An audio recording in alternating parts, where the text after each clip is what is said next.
gonna be a me and stick show, isn't it? Yeah. No, it's not. 100% it is. You knew that going in.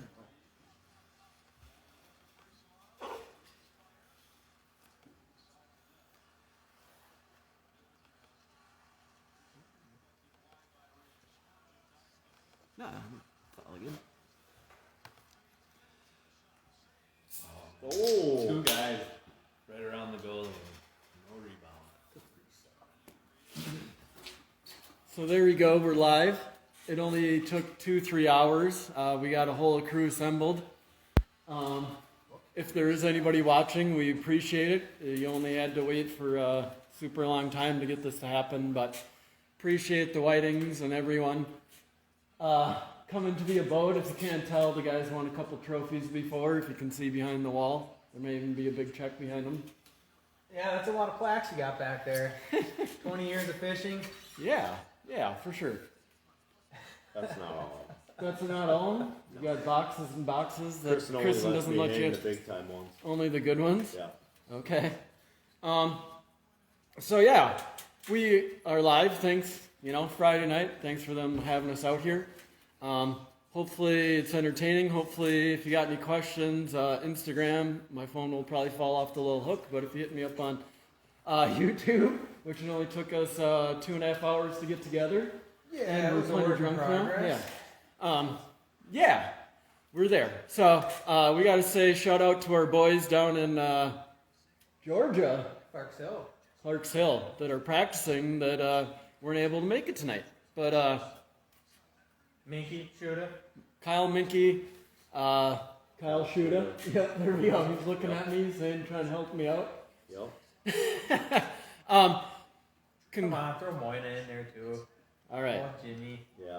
Jimmy Moynihan? Yeah. Jimmy Moynihan only did one thing to me and complained about people on surfing, like asking about how to catch walleyes. On surfing? Yeah, last year for the championship. So we were practicing, some person on the dock let us know all about how to catch walleyes out on Circle Lake, and Jim was not about it. No? No, and he rolled right up to me and he goes, "You want to catch walleyes? The person right there will let you know." Nice. Yep. Nice. So Jim doesn't want to know how to catch walleyes. Sorry, Jim. He probably already knows. Yeah, he probably does. So shout out to our boys down there. It's only 8:30 their time. They got a lot of money on the line. Hopefully this is the one. Some live scope action. I know Minky finally got down there, and he's been down fishing for a little bit. Hopefully we'll get some update, right? So anyway, all right down there. Yeah, I think they'll be good. That's kind Redemption. of in Minky's wheelhouse, and Shooters are both good at seeing the fish and catching them. yeah, Trevor's ready for all kinds of questions for you, so we might as well just start out with the first one. You're like the first one that I can think of that was on this here, definitely in this area. Yeah, had some good luck. You're ahead of the curve. Basically, I can actually remember Minky going, Nathan said I should put this graph on my boat. Oh, yeah. You had it like years ago, right? Yeah. Yeah. That's all I was going to say about that one, but you're definitely ahead of the curve, which you kind of got to do in fishing. You got to stay ahead of the curve, right? Yeah, just try to stay one step ahead of the next guy. Yeah. It definitely helped Minky when Live Scope first came out here the last while, right? Walleyes.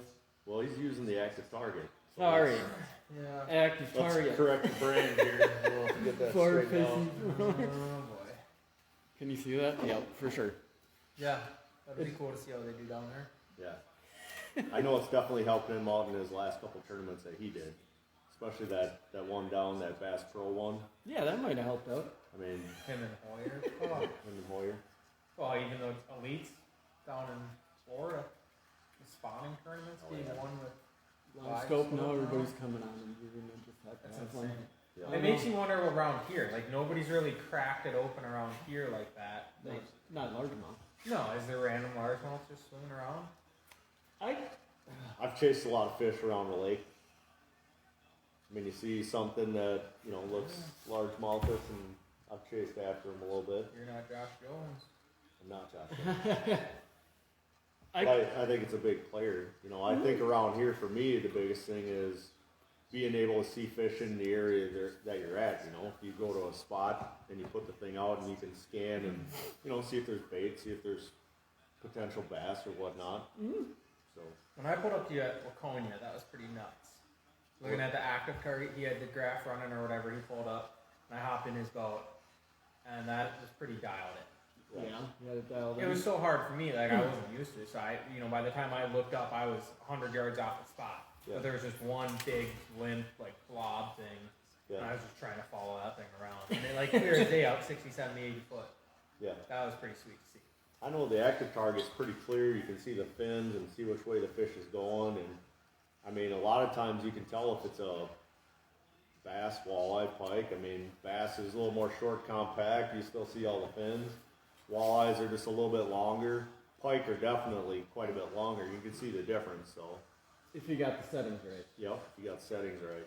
If you got the settings right, you can definitely pick up the fish. That's definitely with walleyes and everything. It's a big key, right? Oh yeah, yep. Yeah. And the walleyes tend to hang out down on the bottom. The pike are a little bit more suspended usually, and the bass, they hang out down along the bottom too. But like I said, they're a little bit shorter, a little bit more compact.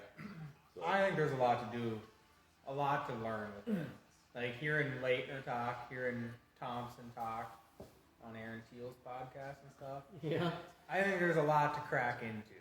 Like they left some good stuff out. At least they hinted at it. Like, You're a fisherman, so you have to be able to read your graph. So even when 2D was that way, me and Minky were on Mille Lacs, and he's like, "No, that one's not a bass."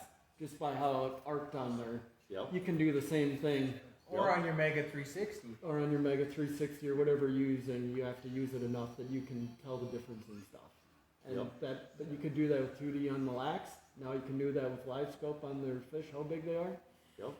I can tell this story since nobody wants to talk about Tonka. There was one tournament that me and Minky started on a point on Minnetonka this summer, and live scope did come into play, What point and we was did that? catch two. Can't tell you the point where it was at, but from the difference was it was fish that were chasing bait fish, and he was able to get two of them to go that were like 3-pounders. But he casted at maybe like 25. Yeah. But they were chasing bluegills. I think the biggest thing in doing that is deciphering what you think is a bass and what's not. Because I mean, there's all kinds of carp and all kinds of other fish that you could be chasing around in no man's land out For there. sure, you can. So Happens out once on you green. crack that little code, hey, this is a bass or looks bassy, I'm gonna kind of chase after it. I think that's really the code in the whole ordeal. Yep. You gotta be committed. You gotta be committed that what you think is down there is Yep. what you're casting at. And that all goes into fishing and catching fish. I mean, you start seeing fish and catching them, or they don't bite, and then you take that and process that in your mind and just put it into a file to where, okay, I had a fish that kind of resemble that. It's not really bass, or you'll spend a little bit of time on it, and if it doesn't get a bite, then you can move on or whatnot. I think Josh Jones is making fun of people because he's like, yeah, guys would come in, to the tackle shop or whatever. Oh, we were chasing around a 15-pounder all day. And he's like, nah, that was a carp. Like, you wasted all day chasing around For sure. a carp. And he was saying, like, the clarity or whatever. Obviously, I've never run it in the summertime, but he said the carp will be like a fuzzier image where the bass is really hard. Yep, it's the same way with 2D. They don't. Yep. Their body's not the same. Where it's Yep. Yeah, you get a little bit of ping rejection off of it. I could They see. look fuzzy. Yeah.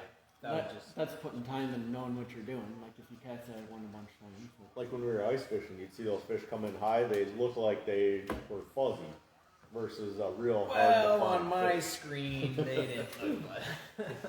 That's another topic.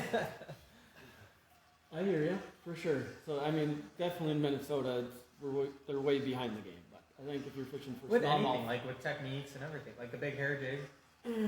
behind the game for Like sure. the on chatterbait. that. I don't know. I But, think there's.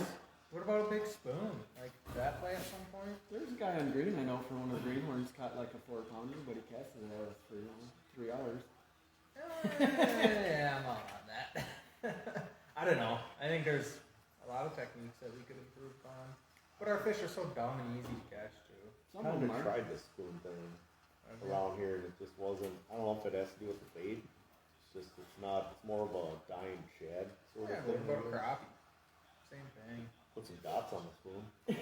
Oh, secrets out now. See, that's why you tune in to Yeah. Stickman Outdoors. Yep, Yeah. shake them down for Yeah. sure a little bit. So yeah, that was. So do you think Live Scope's going to play on Clark's Hill? 'Cause I know I listened to thing It with plays Casey. everywhere. Clark's Hill everywhere. Yeah, you're right. If Florida the fish just don't did- go to the bank, if they pull up to the bank, it changes. Even But if they're on the bank, look at Kennedy down in Florida. He put his active target in scout mode. he was able to see the fish 3 if they foot were of water. around the beds or whatnot. Yeah. I don't know. That plays So it'll out. still play a factor no matter what. But I feel like either chasing them on a bed or versus out deep, I think plays a bigger factor out deep. Yeah. Out deep. Smallmouth for sure. You have to have active target. I Yeah. think, or Normal spots. to do good.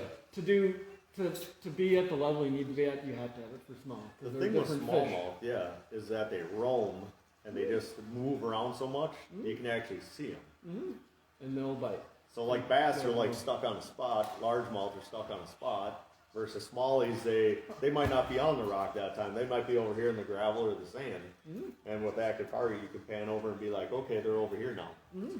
For sure. It helped me on a Pelican when we were there for the chance tour. For ones that were coming up high, you could drop right on their face. They're so down in 3 feet of water. Yep. Oh no, there comes one! You know, just Yep. obliterate you like your trolling motor's almost hitting them in the head. Yep. Yeah, I'm pretty excited to run it this year on a boat.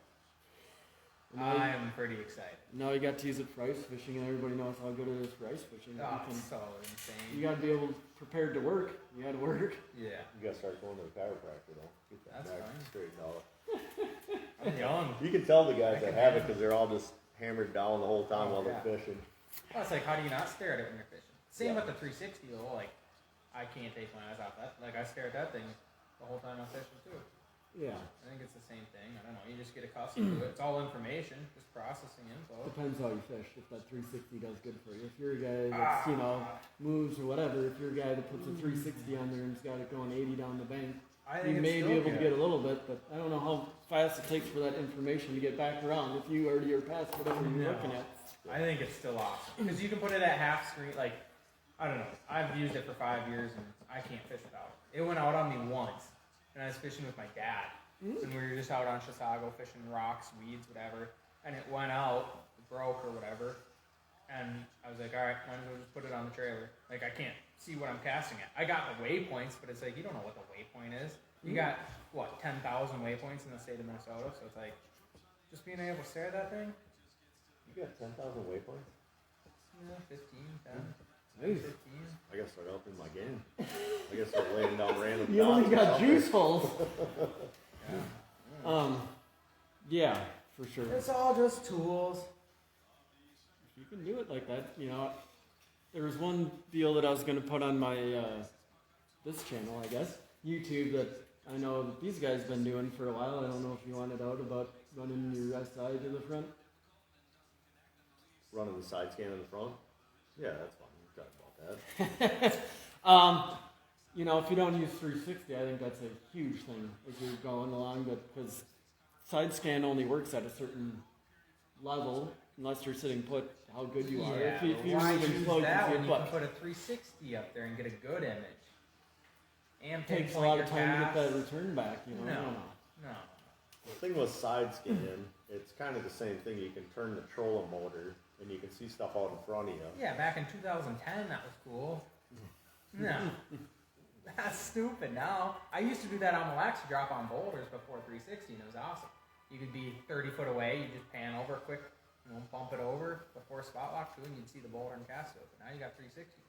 Yep. Just a constant Well, image now of you the got boulder. live, and you can watch your bait go down there I and watch know. that small Now one it's come right just- up. Now yeah. you don't even need that 360. I think that's going to Things have be changed. that's going to be the biggest player now is whether you have 360 or even scout mode or the Garmin mode that they have too, is being able to see a path. Like 360, you got to wait for the rotation to go around, and now you're going to see stuff live action. You're going to Yeah. see the structure, and you're going to see the fish swimming around on it.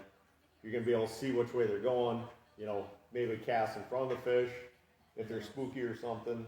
I think that's going to be a Yeah. It's gonna big change time it player. for sure. The other thing too is, like I said, is seeing bait fish. I mean, you drop the trolling motor down and you see there's activity in the area that you're at. I mean, that's plays a big factor in how I fish. Versus if you go to a spot and you put it down and there's no activity. Yep. I mean, yeah, you could probably sit there for 3-4 hours and milk out a 2 or 3 pounder, but why wouldn't you rather go to where there's activity and there? At some What point there's lake are gonna we be. talking? It's any lake. I'd take a It free. takes a takes big fish everywhere, man. It used to take 2.5 pound average on Lahamadou, now it's 4 pound average. Yeah, man. let's talk about Lahamadou. Yeah, what about Lahamadou? What about it? Where do we fish? It's Carlos? Spend all You day want in everybody to Carlos? hear his juice? I don't know. I haven't been out there in probably 15 years, so not the right guy. I was out there last year. It's a great fishery. Mhm. I mean, it's got everything that you want. It fits everybody's style, whether you're shallow, deep, weed, smallies. I mean, it's got everything. Smallies, yeah, not doing that. Oh, I'm done with that rabbit hole. Yeah, Yeah. you gotta do what it takes to be competitive. Not smallmouth fish. Mixed bag. No. Maybe smallies play out there now. Yeah, I mean, I don't see why they wouldn't. I mean, they didn't a long time ago. I mean, they also didn't a long time ago in Minnetonka now, and now it's, you know, you can catch them in the summer. It's I don't know, kind of the same as whitefish. Yeah, you're right. There was a certain period there in Yeah. whitefish a long time ago, and then Yeah. those progressively gotten more of them in there, or more of them spread around, Well, whatever you smallies want are to call getting it. big. Yeah. They're getting fat. Oh, So, we got some pickled pike action. If anybody's got any questions, comments, love it to come through. If you go to my YouTube channel, no comments yet, but you can. I know everybody would love to. You got a Lawrence question? I heard there's a person that can answer a Lawrence question. yes. Need your boat rig? I've been. Oh yeah, he does offer free boat rigging. I feel like. Free boat rigging? Yeah, That if sounds you like a use good deal. Lawrence or whatever. I'm sure. Whoa! You're selling a big bargain. Yeah, you bring it can on be how much over. rigging the boats? No, I rig a few boats on the side. Basically, just guys that just started out one day with doing my own boat, and then a buddy's, and then another buddy's, and then so and so needed something, and Next then thing it's- you know, Nitro's in here getting power poles put on. and then it's can you fix this? Can you fix that? And it just turned into a big, Yeah. do some higher end stuff. Heck yeah, you gotta do that stuff. Do John Hoyer's boat? He's kind of a big deal. It's kind of a big deal. I heard. Very particular. Likes it perfect. Yep. And he is like one of the foremost guys on live scope for walleyes right now. He's So definitely he dialed. should be particular and dialed. Yes, for sure. Thank you. Yep, bartender. I believe, as we were sitting there weighing in our little measly fish on Minnetonka for the tournament champions for the greenhorn, he was there rooting on me and Kyle, and we were like, "You want to talk? You just won $120,000." He's like, "Well, doing what I like or whatever. Like, not a huge deal." I'm like, "Not a huge deal. Like, you're watching us try to win like $2,000 or whatever. You just won. it's not about the money or 120 the times boats. this, It's just about the experience. It was very cool. It was, he had a good time. And Yeah. he made it. He so dialed it for sure. It was a nonchalant deal. He was like, "Yep." That dude just loves to fish. I mean, if you follow him on any of his social media stuff, that's what he's doing every day. Like, Well, besides golfing. yeah, well, golfing and fishing. Hashtag not fishing. Yeah, hashtag not fishing. But yeah, I mean, Yeah, you guys just wait till I have it dialed in this year. You I'm gonna spend some hours on Cedar Lake in the spring. hopefully it's already peaked and on the downhill swing. That's fine. You boys better watch. You're just letting out all the juice, huh? What other? You got some other lakes you'd like to just call out? Yeah, you want to go back to my tackle bin back there? Green Lake, Lindbergh's Point. Is that a good one? Tends to be a hot bite. Yeah, these days. Let's see. Let me I look at heard- I the heard Greenhorn schedule. I would say everybody should just hammer it before the June 14th. I heard it's Leave the nothing on best there. on Wednesday or during midweek at about noon. I heard The Lindbergh's old is hot. weekday pattern. Ah, nice. Yeah, Lindbergh's is always good. Always good. Yeah, for sure. So, pretty cool, you guys. You guys are both fishing the MNB. Minnesota Bass Nation Team Trail. There we go. Yeah. Unreal that $10,000 for every tournament this year, huh? Yep. Yeah, they stepped it up. They send out these surveys, and they do an awesome job with it. Listen to everybody. So they sent one out last year, and I don't know. I'm sure everybody wanted higher entry fees and payouts and everything like that, and they listened. So I think it kind of fits everybody though. I mean, it's an okay entry fee. You can win a lot of money. They up the Yeah, boats. it's only $200 a person or whatever by the time you split it. It's run by a great group of guys, Pete and Greg and Pete's wife. I mean, they all run a great tournament. Tuma's not fishing it this year, so other people have a Tuma's chance. not fishing it, Yeah, so. well, Time to step up now. Yeah. well So, now you got to try to beat this guy. I'm not. Last year I didn't have the active target, so Okay. I'm sure once I put that on the boat, it'll just be. Well, you were second on when they had that giant bag, right, on woman? Yeah. He did have a woman like hammer. And Kate Mastel on the boat. Yeah, he had Jake the Cake Mastel. We did Well, get off okay. Lived on the lake since he was born. Doesn't matter. He was still second place. He might not have got, whatever they weighed, 20, 4 pounds back. Yeah. whatever. Yeah. It hurts to be second place for sure. I've got plenty of those. Yeah, but to get beat by that amount, I mean, Yeah. if you're gonna get beat, let's make it by pounds instead of ounces. Make it by 700. Yeah. Yeah, that was not. So, I mean, that's crazy because, for the whole time that I've been fishing for a long time, same with you, Nathan, like, there's very few of those tournaments. Like, I had to go up to International Falls to go to a $10,000 tournament, Yeah. right? And It's now pretty they're going to cool. have 5 of those, plus whatever the end of the year is. Yep. And That was 10 grand too. We kind of talked about it, the contingency too. Nitro Ranger Triton, that's another $8 on top of it. So now you're looking at almost 20 grand. I think Camus does it. Vex, all the big boat companies. You have a few year old boat, Yeah. and all of a sudden you're talking 20 grand for an 80 boat Yep. tournament. I don't know. That definitely changes to fishing those tournaments. It's an extra incentive on top of it. Yeah. I mean, it's a big deal. And you since want- it's Bass affiliated, almost every company's with them. For sure. I You mean, get a it's a chance pretty- if you have time off to go try to get in Yeah. Matt Robertson style and get into the class, man. Yeah, that's insane to do, but I think Tuma and Walls came close. They made the Yep. finals doing that. So, I mean, it's Yep. doable, but Why? What did you win on Tonka when you won last year? 10 grand. No, it was like 9 something, 8,700. It was? plus Okay. contingencies or Yeah. whatever too. And then Like, what Tonka tournament? 10 grand. Yeah, 7, 8. geez, I heard there's 10 grand behind you. Yep, 10 grand behind me. lucky. Yeah, he tends to be lucky. That's all it really comes down to. But that's a big difference, I mean, to make it worthwhile, like, not messing around. Like, all 3 of us were fishing the greenhorns, but you can put in the side pots. It's not the same, Well, I think that actually stands above every, Tonka aside. I think the winner of the Wednesday nighters. Oh, yeah? This year. How's that because you're team of the year, but one person? You're the man Yeah. beater for 1 year, so Yeah. now you feel the love? Oh yeah, feel the love. Yeah, we'll see. I can see Aaron and Jake are both in there, so maybe they want to say something. Wojo? Yeah, maybe he wants to say something that, he's coming for you. You better step it up. I'll let Wojo in any day of the week. Yeah, I'm a little. Yeah, we'll see how it goes. If Yeah. I'm on Lindbergh's and Wojo pulls up, I'll pull my trolling motor and leave. He can have it. He can have it? Yeah. June Yep. 14th, so you got to think. How many are going to be out there June 14th? Looks like a lot. Yeah. They're not going to say anything. We've both been out there enough. We've got a BS'er. Her docks are pretty good. Yeah, they're good, 10 years ago or so. Coming back. That guy last year? I think The Trevor Tuesday skipped night? one a couple of years ago. The guy last year in the Tuesday night, I think. I don't think I ever skipped a dock on Green Lake. They are kind of low in the water. Actually, my last largemouth of the year, this year, came on a dock on Green Lake. It was the only dock in the lake.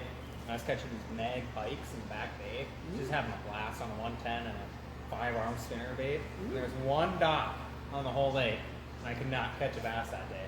I'm like, I'm gonna go skip a jig up under it. Caught like 2 or 3 under it. It was the only dock in the lake, so then I put it on the trailer. Put it on the trailer. But The dock back Randy in the bay. Insel. yeah, it was. I was in the mouth of it. I don't know. Go If there's fishing any in Chisago October. Lakes guys, Aaron, if you're listening still, only pike back there. Hit the last dock. At the last dock in October. Well, what was it when Capra and Fighter won the 2-day, right? They claimed that they got a couple off docks, right? Or was that the last second? Which term was that?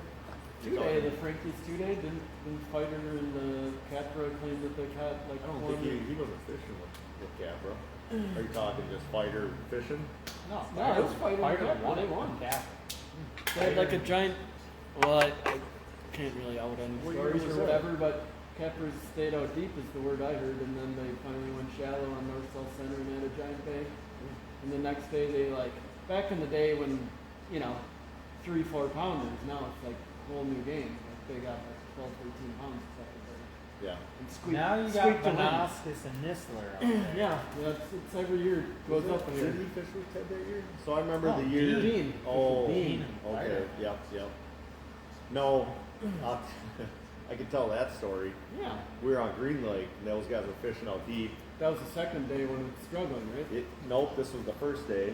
I thought they were in North South. Yeah, it would have been the second day. So it would have been second day on Green Lake. Yeah. I was actually towing Don Wilson in because he was drifting across the lake. His big motor went out. And I towed him through the channel. And me and Brian were like, we weren't having the greatest day. And we're like, let's just fish this string of docks or whatever. We're fishing in. And I'm like, let's just go in. Literally pulled the trolling motor up. And here comes Dean and Seth. They saw me leaving the one dock. They went right to the next dock, and he caught like a 3.5 pounder. Yeah, and that's what They one called was out, for, and right? that was what won Like the right at the tournament. end, yeah. Shooter reminds me of that All the time. Yeah, he seems like a guy that might remember you. Did Shooter take give you second a- in that Yeah. tournament? Yep. I heard the story. I also heard the story was the same on the first day that they stayed out deep the whole time. They caught rats, and then they had to scramble to some spots, and they gave them shallow, and they caught that giant bay with Yep. 5 for like 23 or Yeah. 24 or something. Yeah. Pretty good bag. Seth is good, man, when it goes up to that up shallow stuff. I mean, I've seen him where I don't ever see boats fishing. Yeah. Yeah. He was back there, and Dean was just getting the net for him. Sure, that hurt him a little bit. Sure, it took a little. From what I heard, it took a little bit of something to go back there. Yeah. A little bit of something. Yeah, he A goes, little bit of talk to go. To he get goes off. back I there mean, and catches a 6-pounder. I mean, they had a 6 something. Yeah, they had a big bag. Those fish live in North South Center. Trevor's learned that. They just to get 5 or 4 of them is a tough deal. Not for Nistler or Vanastis. Yeah, I was saying up shallow. Oh, up shallow? No, you ain't doing nothing up shallow. Back in the day, that was probably one of the best lakes to fish. I think it still is one of the best lakes to fish. It's Yeah. one of the most fun, but There's you're a not lot of gonna, fish in there. You can't go shallow anymore. Back in the day, you could catch them any which way. So, my first tournament in Minnesota, it was a weeknight tournament, and it was on North South Center, Yeah. and we go out there, launch the boat, and You had boats back then? oh yeah, yeah, Jeez. No, trolling with motors. motors, oh yeah, with trolling motors. Nope, they were in the rowboat and they had the Yeah. light out there. Yep. So my buddy who I fished with from Missouri, him and he signed us up for this tournament, and it was like one of the first ones I'd ever fished. And we go out there and fish, and I'd gone out there and practice or whatever, and we were flipping pads, fishing docks or whatever. We had a big bag, like we had like 20 or 21 pounds.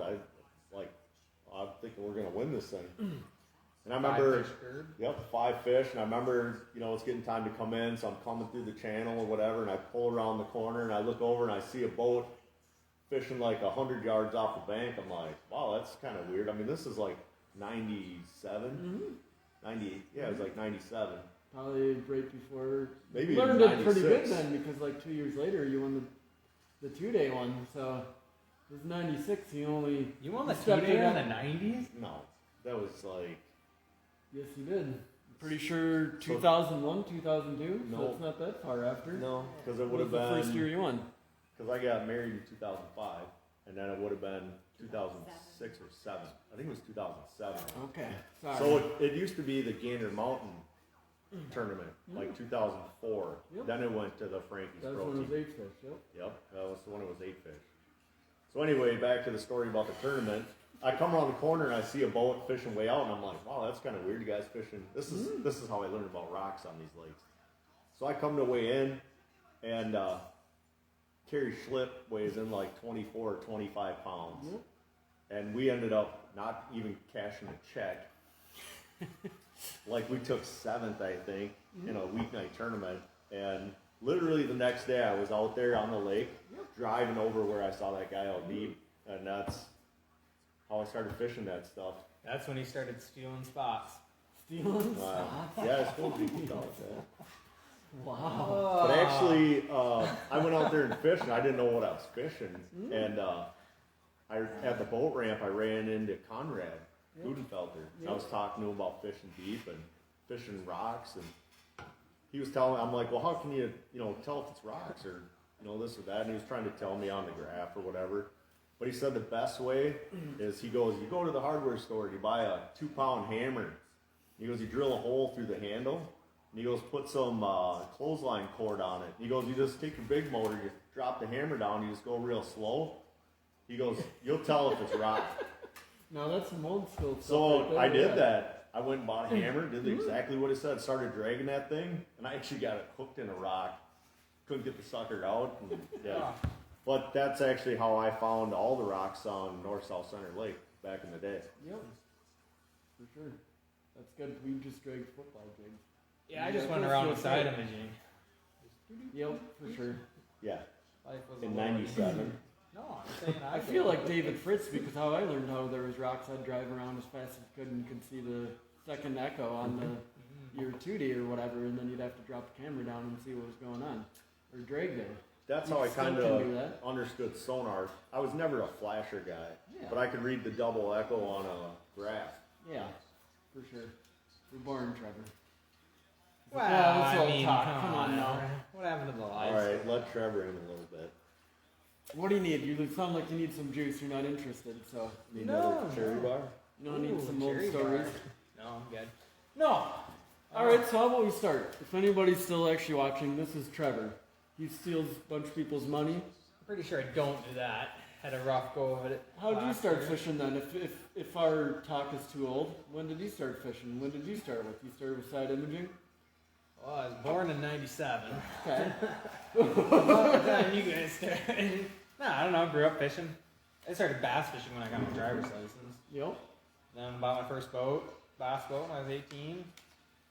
Bought my next one when I was 20. Yep. And that was my nitro I had for 5 years. What was your first boat you fished out of? I guess growing up until I was probably 12, fished out of my dad. He had a, 12 or 14 foot little just John boat type boat, and then he got a 16 foot crest liner, and had that up until I was 18. Then I bought the 90 Stratus, rocked that, the nitro. That was about it. I don't know. Just started fishing around here, I guess. Started taking people's cash. No. out on Green Lake.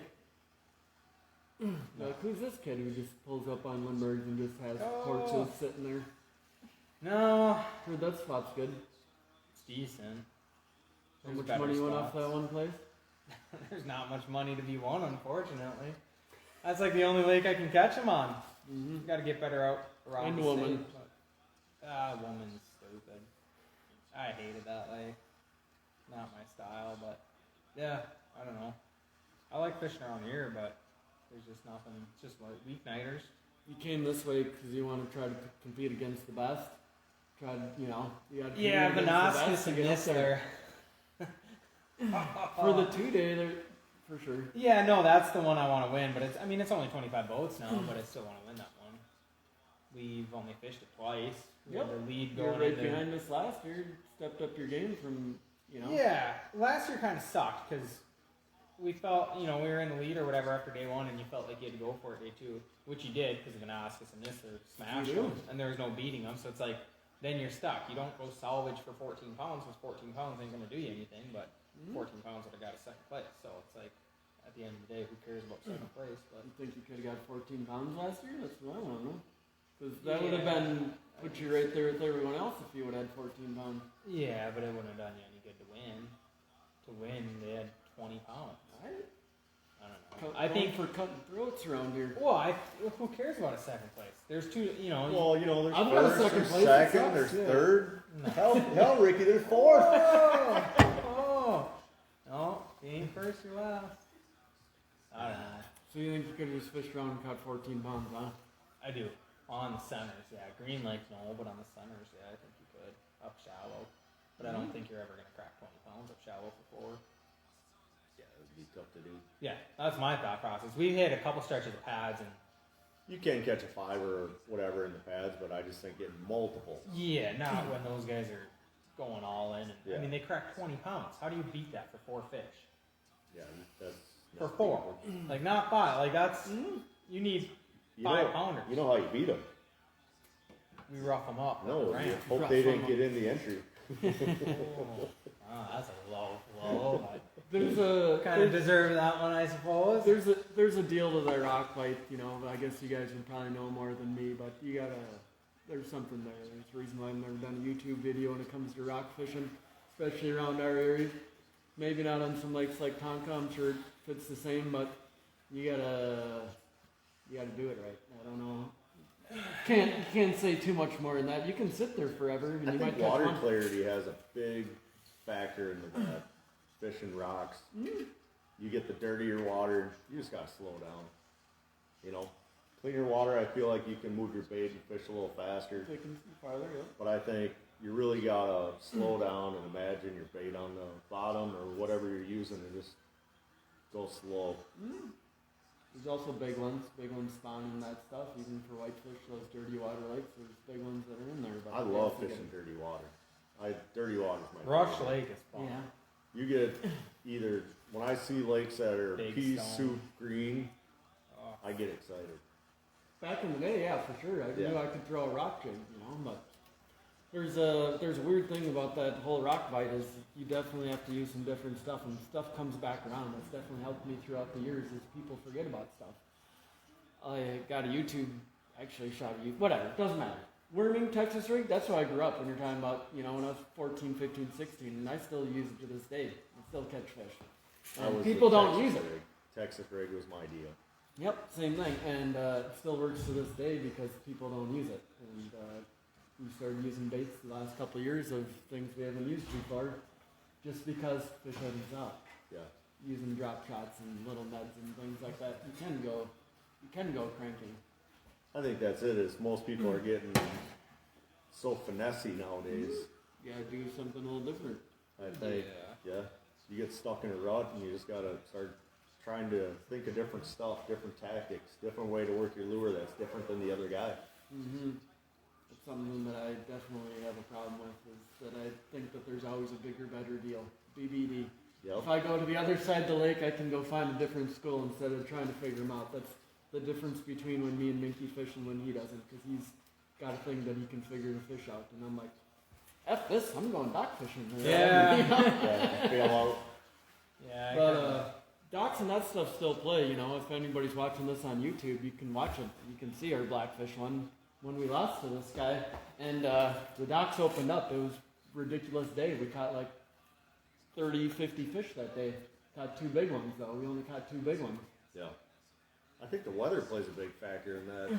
It can be. You know, I feel like you get the sun up and not a lot of wind kind of pushes the fish onto those docks into the shade and whatnot. I Yeah. think that's a big factor into it. Something know, like that. Like, and the conditions have been different every year in that tournament.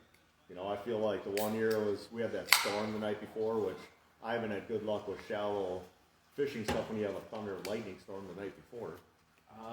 I think it plays differently. There is times where we saw in Laconia where Brian Brown was down in Florida, won a tournament, the Fisher's Men back in the day when it was just a terrible thunderstorm and he Yep. fished every dock in the lake. I remember And won fishing that because those tournament. deep fish completely shut off. Yep. So there is a thing that those deep fish will shut off when it happens like that. And it's like the opposite of what you think. But Yeah. and I was like, well, good luck to Brian Brown. You know, everybody's out deep pitching foil and sitting on the rocks, and he's just That going idiot around. He's up like, there I'm in never. shallow. Yeah, he spent 3 hours the night before or whatever, pre-fishing or something the day before. There is a thing in Minnesota, I think, that it goes the opposite of what you think sometimes. Yeah. Definitely. Yeah. But you gotta be able to scrap your game plan and Yeah, take that's a that tough tournament deal to do. road and Tough deal to do. don't try to camp out and be stubborn about how you want to finish the tournament. Oh. Yeah, I don't know. I just don't think the lakes around here relate. I don't know. They relate, but it's like our lakes around here are so easy to fish because they're so small. You can figure them out so quick. It's like, I'll check 3 spots and you know what they're doing. Like if you had Green Lake yourself, or even in a tournament, you check 3 spots, you know exactly what the fish are doing. And then you can go catch. Same with the center, same with any of the lakes around here. We fish them so much, they're so little, the fish are dumb. It's history. Yeah, it's all history. And it's like, they're so easy to predict and catch, but it's like you go to those bigger lakes, and maybe it's that way once you have a lot of experience on them, but you go up to like Whitefish or Vermilion or any of those lakes, and that's when I think you really got to take into account everything you are going, the weather, the patterns, and try to put it together because you just don't have as much time on it. Yeah. And you can fish every inch of Green Lake, all the productive areas, so quick. I know I've done that a million times Yeah. and it doesn't result in anything for me. Well, that's when you put it on the trailer. Yeah. I don't Can't know. do that. Those the big lakes are totally different, but these little lakes around here are just. Depends on how you fish, you know. Yeah, Even, you know, even when we went and fished the Toyota series and stuff like that out, I went balls to the walls and fished every inch of Champlain when we were there, and Minky and everyone stayed up north. And Yeah. I think I beat them, but just because, you know, dumb luck. He's like, yeah, they're on beds. And I was like, looked at a different area and they were dumb. It's like the dumbest fish I've ever saw in my life, you know. That's why I'm so impressed with what Shuda does, because that guy is faster than any of them, like anybody you ever see. We'll be fishing a 2,000 acre lake, and he'll do 3 laps around it before I'm even on the second spot. Yeah. And 90% of the guys you see fishing like that, you're like, oh, he's on nothing. And then all of a sudden, He's Shuda running. pulls- Yeah, like that idiot's not going to catch anything doing that. And then Takes him- Shuda comes in with 4 Takes pounds. in some information, and also when we fished the insane. Toyota series and stuff, he did lock into certain areas. I don't know if that's the same game plan he has. He talks to Nathan more than he does to me, but Well, they're team Him and- partners, I think, around here for the most. for sure, he definitely locked into certain areas, and that's what Minky learned, that you have to just pick a certain area and don't do that. And that's what I always ran into. I'm like, 5 years ago they went up the river on Lake of the Ozarks. Yeah. Dion Hibden won 3 weeks ago. I'm going up the river, and they're like, where are you going? I can't even find that on my Lawrence map. How far up the river are you? I'm like, as far as you can go. Up to James? What? That's Table Rock. Oh, Table Rock. Lake of the Ozarks, Yeah. you can go, oh, it's a ways. I had a buddy who tried to dig a trench in one of those Toyotas up there because he heard the same thing. Yeah. And it never worked out. But Yeah. So you have to kind of pick, you got to know your game plan. You just got to fish the release boats now. Good.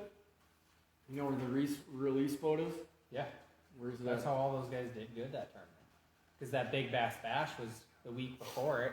There's So some there's like 2,000 or 5,000 people out there. There was. And the 5 weigh stations, 4 of them had release boats, bringing them out and dumping them in random places. And there was one weigh station that would dump them off the dock. And There's- that's where all those guys started. So what I learned from that one, there's one release station that every tournament goes through. Yeah, it's like Where a we big launched out. It's joke. called PB2. There's a replenishing amount of fish every time. Yeah, you And just, they That feel doesn't it. work in Frankie. maybe it does. And I didn't listen to Mike Hoingler that day, and he was just like, oh yeah, me and Grandpappy put brush piles out all over in this channel. Yeah. And we did end up pulling up on one of his brush piles at the end of the day, if we had a couple bites or something like Maybe that's what Nistler's doing. Oh. The Noskis. They're dropping brush out on the centers. Out of fun. that. There is a little, maybe some brush down there. I don't know. Ah, let's just move on, Stickman. I mean, there's that on any lake. Yeah. You look at, if anybody's saw my YouTube videos, people dumped all kinds of stuff in Minnetonka. That's true.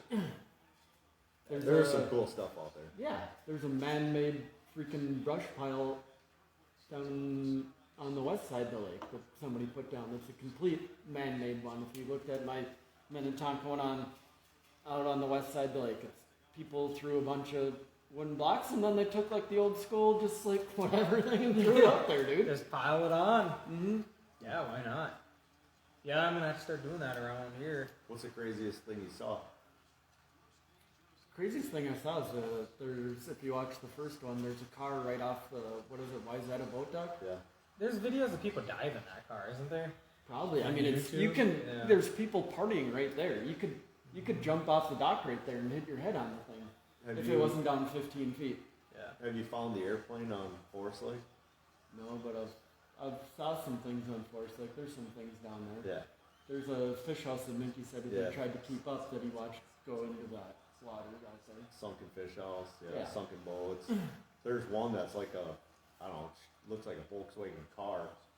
Oh yeah. It's kind of, That one holds fish, too. that one holds fish. yeah, with side imaging, you can see all that stuff. I don't even try, you know. People message me about things or whatever, and like, by doing the thing where you put your side imaging on the front as you're going down the bank, like Comfort Lake's a lake we know, like me and my buddy were fishing, and he's just like, there's a boat right there, or whatever on the side imaging, it's 3 feet down. I think that was Jake's old duck boat. It might be. Did he get tore up out there and leave her in there? No, that's just where the Mastels kind of get rid of their old containers and trailers. No. Stuff that doesn't sell. Yeah.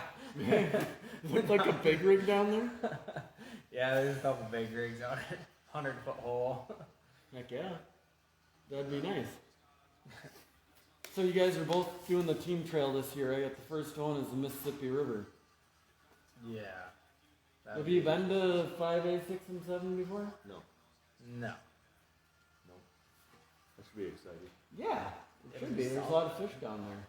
Yeah. It's cool to go somewhere else from Minnesota instead of 4 and 5. It is. I was just getting dialed at 4 and 5 though. You're just dialed now? Yeah. I like 4 and 5. Yeah, I've been fishing it, fished St. Jude's and all that stuff back in the day down there. It's a fun fishery. Mm-hmm. The river is fun in general. Yeah. I don't know what that good, but it is fun. It's something different. It's good times when there's no tournaments going on. If you're just out there before the Yeah. tournament, you can smash them. April's super fun. Me and Kastenbauer were on 5A. We caught like 40 fish buzzbaiting before the Hey, state tournament. cut or that something. out. Don't need to be That's giving up the pool. That's juice buzzbaiting. We absolutely hammered on him. It was dumb. That was in pool 7, you said? Yeah, it was pool 7. Yeah. I don't think it's buzzbaiting anymore. I think it's called whopper plopping. When you guys are there, May 14th, you know, I don't know how much buzzbait's gonna play. Maybe. Probably not. I think it'll be a lot with your eyes. We'll see. No, that'll be a fun one. Something different for everybody, I think. I mean, it's 80 boats, too, so it's like 80 boats, and it goes from, Mississippi River all the way up to Grand Rapids and stuff, so, I mean, nobody really has the local edge for the whole year. That's what's nice about it, is you're fishing everywhere, so it's like... Yeah, when you take Pepin out of play, is a whole different game plan because Pepin's like a little security blanket. It's nice. It's like you can relate. it's a lake. It's Yeah. not. It doesn't fish as a river. You just go fish some points, fish some cuts. Fish. Yeah, it's not fair. It's not river fishing. No, but it's just nice to have. If you're not a person that fishes rivers, Yeah. yes, Pepin is great. I learned from the classic bass the last couple of years. There's a million fish in there. I was surprised at the largemouth in there. I like it when the wind blows. Then Pepin's great. There's certain It's nice things- when you're in a Z21 XL Nitro and you can just get on top and ride. Yeah. Just smooth. But when you get away from that security blanket, you know, when you're actually fishing rivers and fish change and stuff like that, Pepin those fish, you know, I'm sure there's little intricacies that they might change, but they don't change like they do on a river when there's current coming through. Yeah. You don't have to worry about if the water drops a foot or whatever. They're not Yeah. dipping out of some stuff, you know. They got to get out of channels. Yep. Unless the one channel and wherever and Pepin actually goes, whatever. I got it. It's on Stickman's YouTube. You got it? Nobody wanted to hear about the channel or what? Are you watching this? I can tell you one from back in the day that I cashed a check by calling their Troy Schwab before when I was a pro. He's like, we should go try that channel. I'm like, I guess, you know, I fished there the week before and the water came up a foot.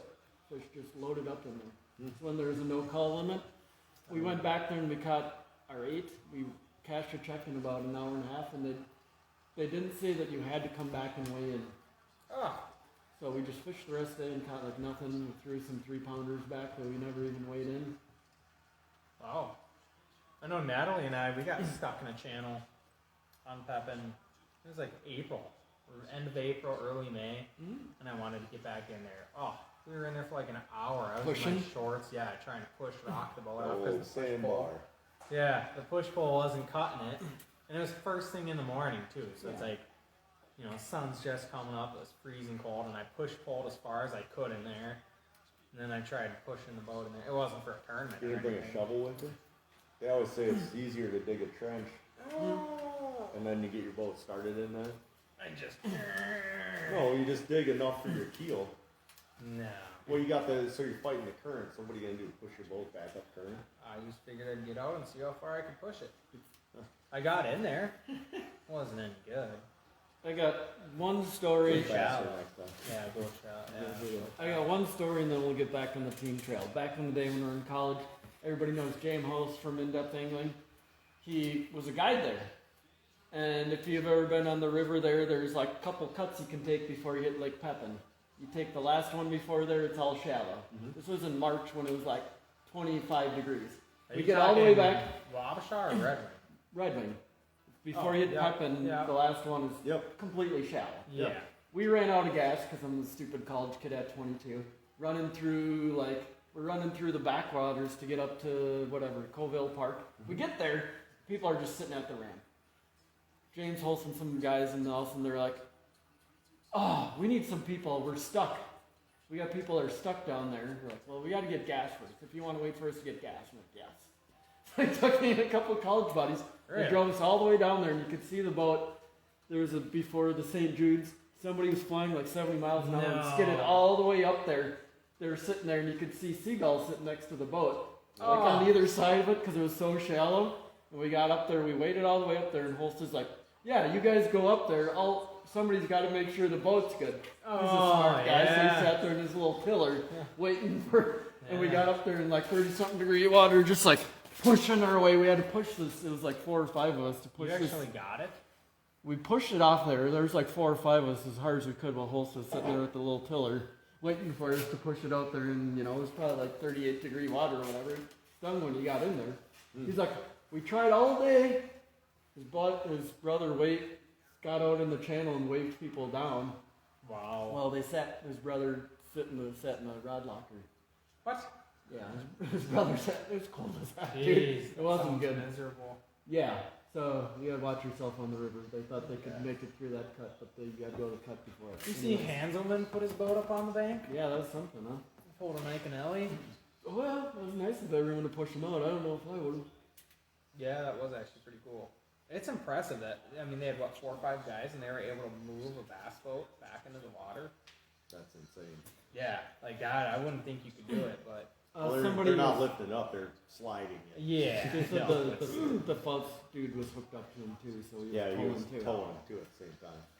That Fouts kid seems like a nice guy. Like, he seems cool. I don't know, ever since he won that college bracket, Hmm? just seems down to earth. I don't know, seems like a really cool kid. You see that graph he's running? No, if you're on like a 16. Well, we don't No. talk about those graphs around here. No, you guys haven't seen it. It's a company called, I think it's NBT. They make a monitor, so it plugs into like an HDMI. I think it's a 21, 26, 30 inch graph. It's insane. He's got pictures of it. So it's like a third party company that makes monitors for graphs. If you have an HDMI. So you could buy like a small graph. You can buy like a 9-inch graph with an HDMI, and this company, it's like $2,000 or something for a 25-inch screen. It's insane. So for live scoping and stuff. You got questions over there? Yeah. Concerns? Do you know somebody on YouTube called Logic First? No. It took me a while, but we both know him. We fish against him. You might have even fished with him. Who is it? Shane Martin. Oh. Shane Martin? Yep, talked to him a bunch of times, but he said, stay frosty, gentlemen. I don't know if that's because we're drinking or because that it's cold outside. It's probably both. Yeah. Oh man, I wonder what Shane Martin's up to. Logic first. Wow. Hopefully I just didn't own him there. It took me a while and I just had to ask him who it was. Who are you? Yeah, Thanks, Shane, if you're still watching. If we outed you, I'm sorry. he should come over. Yeah, why is he not hanging? Does he hanging know out? where your place is? Boy, who doesn't know where it is? It's true. We'll just post the address Yeah. in the comments Post below. Yeah, for sure. If you need any grass and stuff, come to this one. Yeah. So to get back to everything, Yeah, you should. Lahamadou, you guys got June 18th. I feel Yep. like Nathan probably feels comfortable for that one. I think it'd be a fun tournament. I've never seen the lake. Nothing's a guarantee with anything, but Nothing's guaranteed. Probably fits into your wheelhouse. I think it'll be fun. There's probably some certain kind of fish that'll still be up there that will probably play. What are you saying? It's gonna be a late spring? There's probably some lakes that are deeper than others that you might be able to handle. Yeah, Never I don't know. think that's any secret. As long as I don't have to run into Severson while shallow stuff. Yeah, he's probably licking his chops right now. For that one?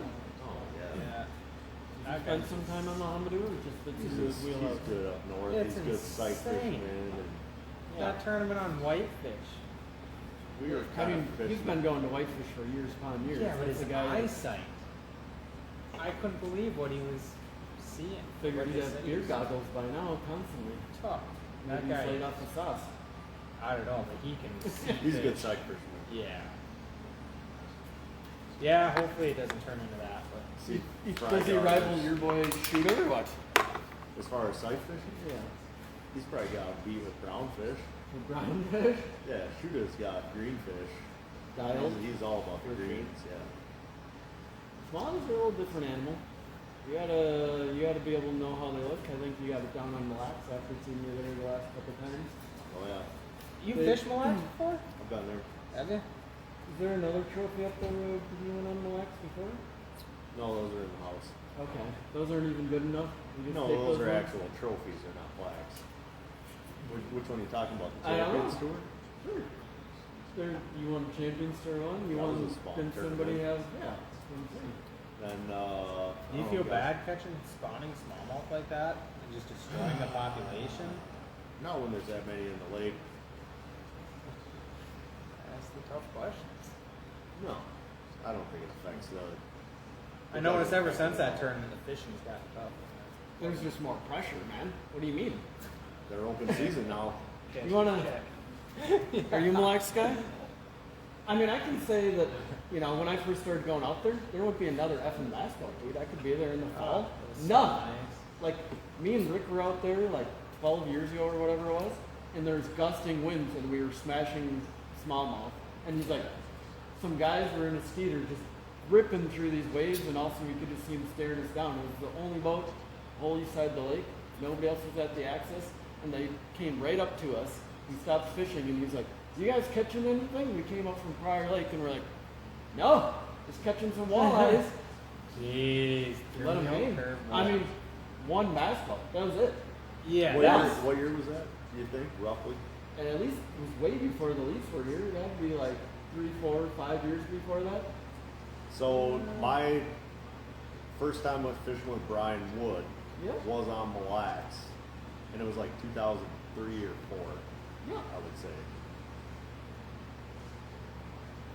And they're That's- good in there. I mean, And that's back when there wasn't like buoys all the way across the lake.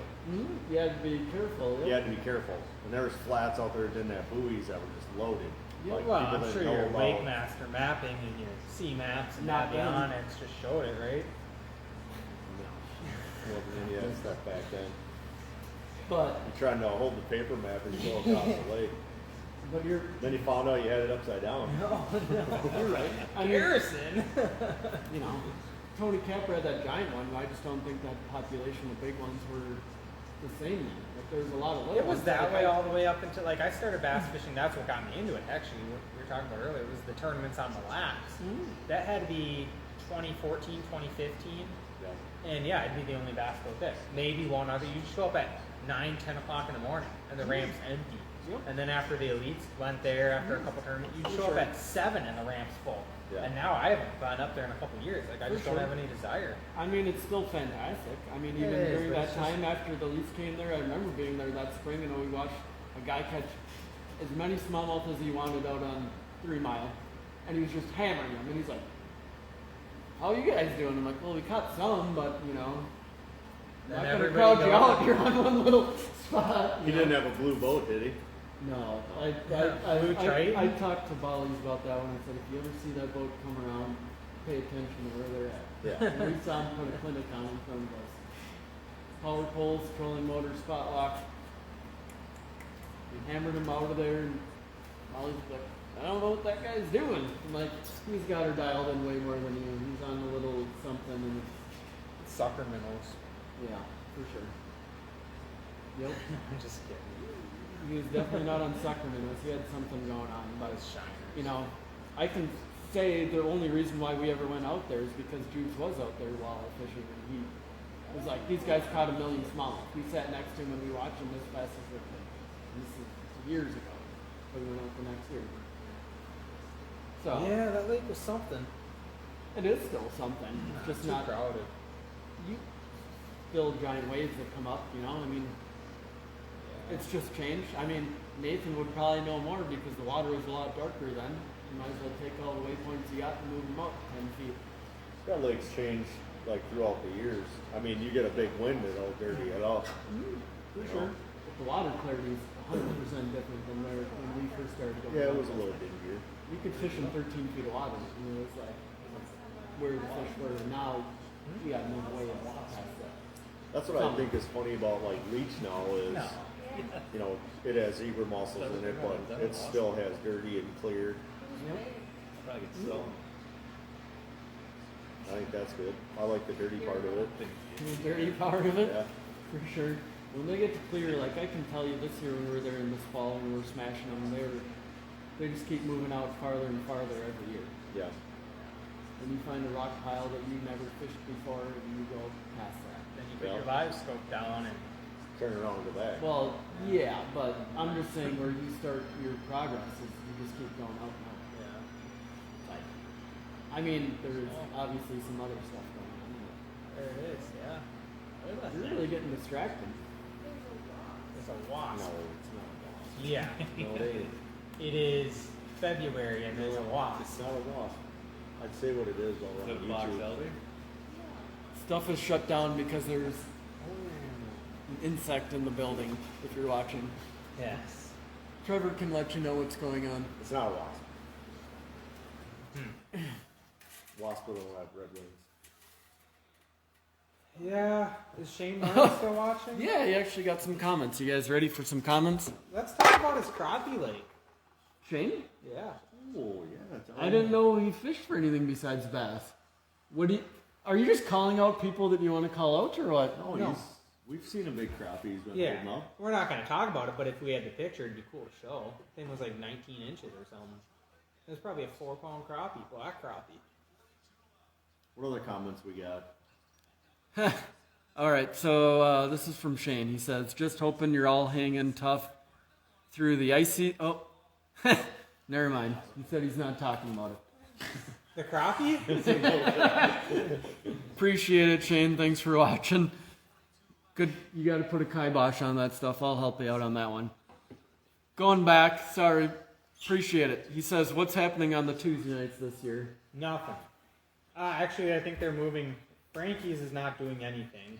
I think, what's his name? Cushland. I think he's running the Thursday night league or something, but I know a bunch of us are jumping into Wednesday nighters, so if you can get into the Wednesday nighters, I'd say jump into that. But I think Cushland is still doing that same league, but on Oh, he is? Thursday night. Oh, I thought you guys said it was out. It's up in the air, I think, at this moment. But the talk was Thursday nights. Thursday I think night's he the was just deal. gonna change the night. Yeah. Really? But I haven't heard anything since then, so maybe if someone could get Cushland in here. It's unfortunate. That's always been the staple, man. That Tuesday group night. of people is a tough crowd, man. I felt happy when me and Minky finally beat the Whitings and the Crackers and everybody for 1 year. We didn't even win any money. We got Team of the Year. One time. You don't got to worry about it. It was one time. What year was One it? time. 4 or 5 years ago, we beat you one time. Oh, yeah. Yeah, those Tuesday nights were always my favorite. It was just the group of people, the competition. Everybody knew everything on the lakes. It was fun to Tough BS. crowd. You beat everybody the 1 year, too. Not that long ago. So Yeah. No, I thought it was saying that you're not a stick by any means. I'll go take a leak while you guys talk about team of the years. Team of the years, huh? Hey, Yeah. one of these years you'll get one. We'll see. He might beat you in the team trail. Yeah, he's been known to do that, actually. That's why we only talk about night leagues. Team So- Trail's a sore Tuesday subject. night, Trevor. Yep, that's what they call me. So no, Shane, no Tuesday nights this year. Hopefully Thursdays. If you got time, know you what, want to Shane? jump into If the Shane's Wednesdays, on the here- Greenhorns? Yeah, Shane should jump into the Greenhorn Wednesdays, but we should do a tournament on the Crappie Lake. You're bringing it back to that. You really want to talk about it? No, we're not going to say You anything said that's more about private. that. No, I mean, I'm saying like a fun get-together group of guys on a Saturday. I bet you I know what lake you caught it on. No, you don't. No. So here's the rest of the comments I got before we get super sidetracked. Schneider's talking about top water. Good luck. Schneider, the MC Mouse? Yep. That was the second one. I probably wants you to talk about the forklift because nobody will throw the forklift. We don't talk about the forklift. Nope. If Schneider's still... Actually, if you want to watch Stickman's video about that, Yep, you won. You got to take your moments when you win them. I was just the net man, but yeah. It was good Forklift. footage. If anybody Forklift, wants to throw 6-pounder. top water, there's one private lake in Minnesota you can go smash some top water fish on. He does damage everywhere on that thing. MC Mouse. We'll take your word on that. I think wasn't it Goose when Schneider caught that dogfish on popper? Probably. Yeah, he was fishing down from me, he was screaming. Yeah, high five, and I thought they just won the tournament. Did he know it was a dogfish? Apparently not. I don't know, was it? I don't know. I remember a Goose Lake tournament Stickman and I fished. Yep, and we won. You got to talk about your wins when you can. I was just along for the ride, Yep. subbing in We'll that put night. that video on Instagram. Yeah, that was a big one. That was a big one. You got a MC big one. Mousen, maybe. I don't think it was, but I all don't right. think it was, but same idea. Next time you guys go, you should throw a lot more top waters. So Schneider's talking about top waters. He's got a couple lakes and a very little window in Minnesota to throw top water. Yeah. Schneider, if you're watching, check out the Bassmaster, the last two on. Oh, I think I went fishing with Schneider on one of his On the little private holes, his little lake, and he was trying to rat it up, and I was in the back of the boat swim jigging. Yeah? You crushed him? Casting out in no man's land. Yeah, just murdering them. yeah. You know, you got when you're throwing that top water, you got to watch people with the live scope. They'll come in. Just kidding. Is Schneidler still on there?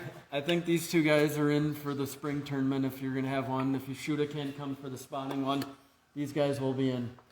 Shuda can't come. Waiting to get my invite. Yeah, I'm waiting for him to ask me to fish with him. Schneider, waiting for the invite. Yeah. If you don't want one guy that sight fish, you might as well bring in the number two guy. I'm Number just net man. He's a little bitter about last time that he got whooped on his home lake. He did get whooped. He did get whooped. Take his medicine. Yep. Schneider did?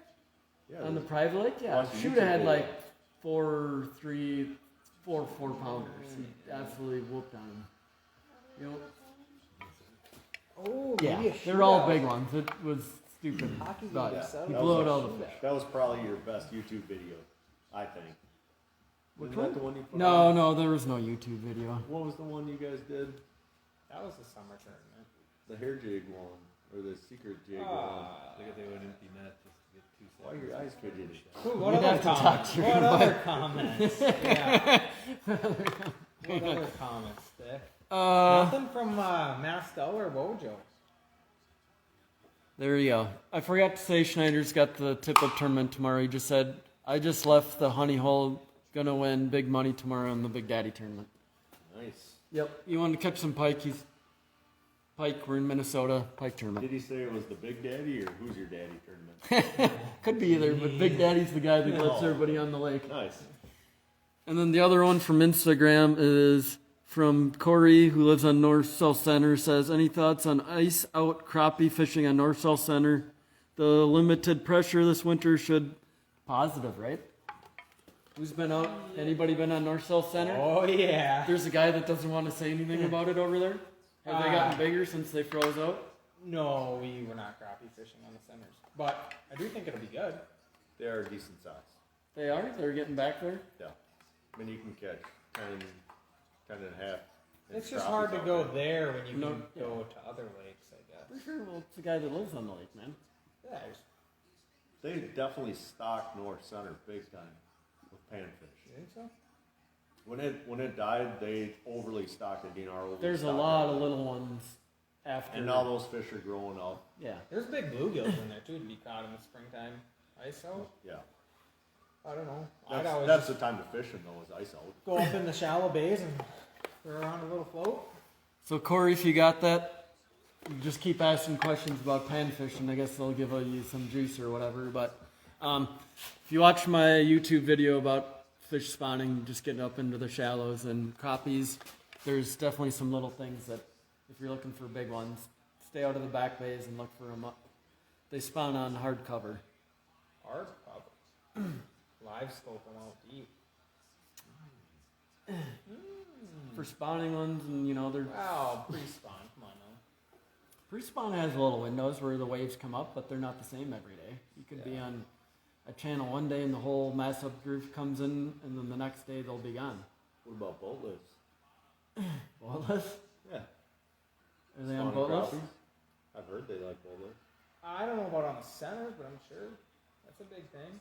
I know. Sounds like you got some juice. I mean, they'll spawn anywhere that there's hard cover. Yeah. That's, after me and Jubes won the Balsam Lake tournament, we had decided to have fun. We went to one of our lakes, so we crushed them in a channel, and we started outside of there and crushed them because they were spawning. He's like, I thought we were going to get in a fight before we left. He was just like, you got to get back in the channel. I'm like, they're not back there. And there's just a bunch of sand before you get back there. They set up and started spawning. Oh yeah. I've had fun days on Balsam when the crappies push up in the reeds. Yeah. Yeah. I don't know if they're still big. Probably 4 or 5 years ago, there was some. I heard the words plenty is of still the 12 same. inchers. Yeah. You can just go around. I mean, Just gotta weed them out. Yeah. But it's one of the things that people don't think about. You get that early season that those crappies push back, Oh yeah. but they don't necessarily spawn back there. They might spawn on some lily pads like bass do, but those big crappies, I You feel need like hard they bottom. roll up and they warm up and then they kind of pull back and spawn. yeah. You gotta, just like bass, like Minnetonka, those fish, not all of them are all the way back there. Like bass, they're looking Stick, hard you're bottom. not- Stick, you're not even on camera here. I'm just talking. It's just one of the things that people don't realize is that they have to write the bottom content. You can go on Minnetonka and go back in the channel, and there's just the point coming in. There's going to be a fish spawning there because it's the hardest bottom right there, and Yep. the warmest content. Yeah. Yeah. That's a largemouth. Smallmouth is different, And when we're on Champlain for the Toyota series, was the same way. Like all those southern guys were all in the back bays, and they never found those big ones. Yep. And it was random. Oh. Turn it over in that corner. It wasn't necessarily random. They're all there, but they're just like molasses. Hey, a point's a They're point. on Yeah, structure. We need to. Yeah. Rocks. You could go down the bank and pick them out. Yep. Just get You it see away, people all of a come sudden out of the misses- back bay and loses catch the little pot. ones. The It thing looks about like another, smallers is they're a first little more round. camouflage. Playoff. They can be a little sneaky. They can kind of blend Same in a wild little bit. team They're a as little bit Yeah, harder right to here. Look, see. he's like, Yep. oh, I got it. You know how to to see when you can see their beds, and also there's one thing He that wasn't even pressured. for how fired up they are, they like to have something behind their back or on their side or whatever. Oh yeah. Even for how fired up they are, they like to have something next to them. Yep. One of the things that people don't get is you can, sight fishing for smallmouth, you can pick out the rocks, the blocks, whatever, Any kind of cover, really. any You'll kind see of cover. something. Cinder box, pop can, Yeah. beer bottle. Or, Whatever gives them the most amount, so if they only have to look at this little bit, yeah. Yep. there's a certain thing. And there's a certain thing on Champlain, goes the same thing for blacks. Go Yeah. deeper. No, they sit on a certain little thing, You could pick it out when you're up on Champlain. I don't know. Guess I'm not in the loop. Oh, they're on now. It's not that hard to figure out. They just want to block glass. Like, they're two different fish. Yeah. Yeah. I'm not a big fan of spawners. Is that it for comments? Nothing from Mojo or Kate Kick's driving. or by Martin. South Dakota. 9 people left. Martin didn't like my tournament idea. Oh, nope, he's commenting back. He said, that was the shoot a show. Did you even land a keeper, Dave? He's back to what Nathan was talking about. Oh no. I caught some keepers, but I was not allowed to catch too many. It was a team event. It was a team event. It I was wasn't a happy to pro-am. to net as many big ones as he would do. But In your defense, I don't think you really had time to fish. I did I mean, not you have barely time had fish time to for- put a rod in your hand, so it's like, Yeah, there's. I did throw. it's a lot of work culling fish. Yep. I mean, it's a lot of work. Don't worry. Yep. You're Jubes probably laughed at. used to it, fishing it. I'm used to it. Yeah. You let Mike go crazy. Yep, Yeah. there you go. It's the very thing that sucks. Jubes laughed at me last year at the Frankie's one while he's catching fish, putting them in the live well. And he's like, that looks terrible. I'm like, fuck it. Yeah, it's a lot of work pulling each one out, weighing them, balance beating Yep. them, tagging And if you them. don't do it and right, then he then you catches gotta do another your one, shit. then you got to start all over again. Yep. Yeah. Yeah. Okay, so then Shane, love it, Shane. Thank you very much. Wish you're over here. Where are you bass fishing first this spring? He says. Cedar Lake. Jeez. I'll probably hold Cedar off for Lake. the river. Pool 4, Okoboji, and a lake I can't pronounce the name of, and that people would get upset if I did mention the name of, so we'll leave that one off. I feel the same way. Stickman knows. Maybe. Yeah. Idiot. You idiot. That's why I didn't say it. Yeah, pretty much anywhere I can dial in a live scope. I'll be running a live scope this year, so that's my main goal. Dial that thing in. Okay, thanks, Hunter Wen. Yeah, we got some real got some Gosh, yeah. another hammer. We should Maybe be asking him questions. yeah. If Hunter, if you're still watching that, these two guys would like to know. Can you dial us in with any information? Some smallmouth. Are you fishing the team trail there, Hunter? Yeah, you fished it last year. They did. Oh. Chris's secret. Some pickled pike.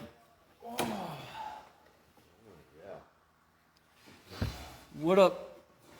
Thanks, Hunter. So if they said you can respond back, I can't respond back, I think, on Instagram, but we are doing good here. Pickled pike are coming out, which I heard somebody in this room likes them. You should have. Is that the ones from last weekend? No, these are Chris's. We got ours sitting in the brine right now. Okay. But we froze them, so we'll see how that goes. That's money. Hunter says he is in. For the team trail and Yeah. classic bass, so he's got a busy year. He's got a busy year, but he's tore it up the last couple of years. Yeah, Nice work the last couple of years, Hunter. gonna make some money. Yeah. What's O'Connor doing this year? Anything around home? Hunter probably knows. Yeah, Hunter, if you can hear us on Instagram, they want to know. Wow. All right, we are getting comments. Love it, people. Schneider's talking some trash. He says, please inform Mr. Whiting when I yelled on Goose it was a 5-pound buck in mouth. The dogfish was earlier. Remember the facts, please. Oh. Wasn't a 20. He told me it was a dogfish. Yes, he's liar. skewing That's his own fisherman facts. talk. Fisherman talk He there, got me. Now Schneider. I'm not going to trust him after this. And then Shane says, favorite spring river bait. I like having one. Favorite spring river bait? Oh, compact football jig Compact football. or a ball head jig. Swim bait. I like a 5/8 ounce ball head jig. Yeah? For river. Yep. 5/8. Some current, it depends. Hunter says, thanks, man, you too. He's fishing, same as me. So, Are they fishing together? I don't know. You'll have to give it like another 30 seconds and find out. But we'll find out. Some competition around here. There's some fishermen. There's some competition in that team trail.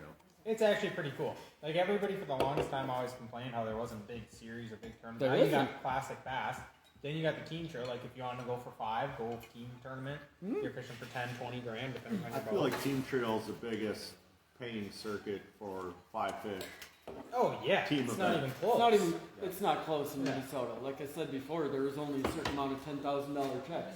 You got one behind you. There's 2 in Minnesota. There's the I Falls, and Frankie's doesn't even pay 10 grand, I don't think. Not anymore, no. So there's 2, maybe St. Jude. Yeah, 3? St. Jude's face. So you Yeah, got they're 3. doing Now something you, special like that because it's 25 years or something. now you're looking there. You have 5 tournaments just in one circuit to do that. Now you hear I hear the comment all the time from an old guy that I know that fished back in the day, and he's like, "Why does everybody just go to Bassmasters? I've never heard of these people. Why are they fishing the opens?" And I go, "There is nothing else." You know, why is Kyle and Kyle fishing the Toyota series? Because there is nothing else. What else are you gonna do? Yeah. Plus, what they did with changing it to making them fish all 9 That's events for the opens. Yeah. I mean, that changes a lot. That opens up more for the MLF stuff. That's good, isn't it? That is good. Said he's fishing with Jimmy. So if we were talking trash, if that's Severson, I don't know. We'll have to wait another minute or two and Hunter will let us know. Oh boy. You guys better watch out on the Hominu. We got side. Bahamadu, Leech Lake, Tagama, probably the regular. So we got Probably Dead Lake too. sidetracked, but we'll keep taking questions. Shane, spring tournament, river for sure. My favorite bait, probably like a jerk bait. Jerk bait's one big, pretty big staple. Maybe a rattle bait. Tough to beat a jerk bait when it's really cold, even on the river. Some live scope play. For what? The river. When you guys are there? Yeah. Is there enough big backwaters for you to use a live scope? It There's seems gonna like be it plays in every live single fish in the tournament river. now. Possible. You'd have to have the right conditions, the right area. Yeah. So no. That's what people would I say mean- about Florida. For sure. They did that in Florida. Florida's a different one. That's a lake. Yeah, but people wouldn't think it'd play.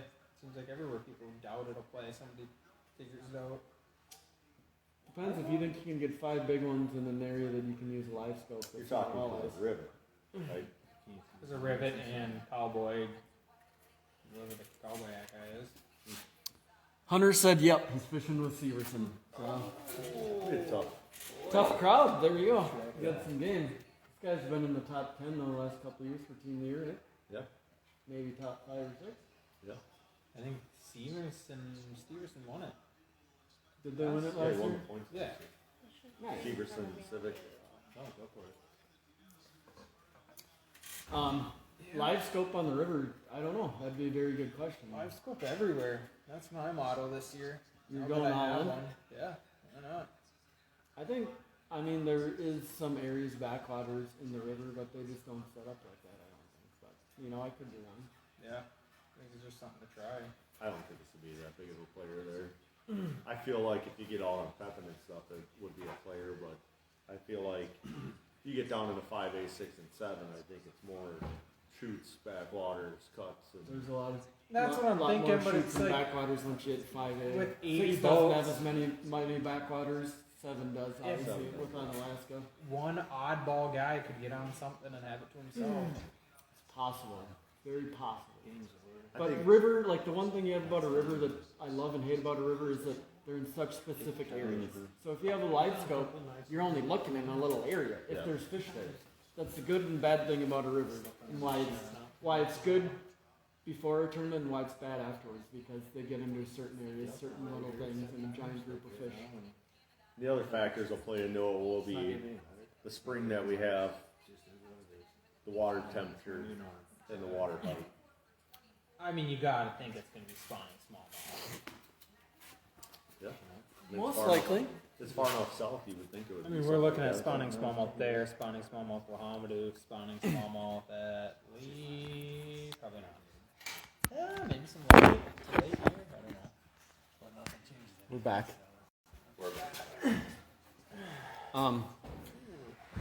Trevor gets distracted quick. It does.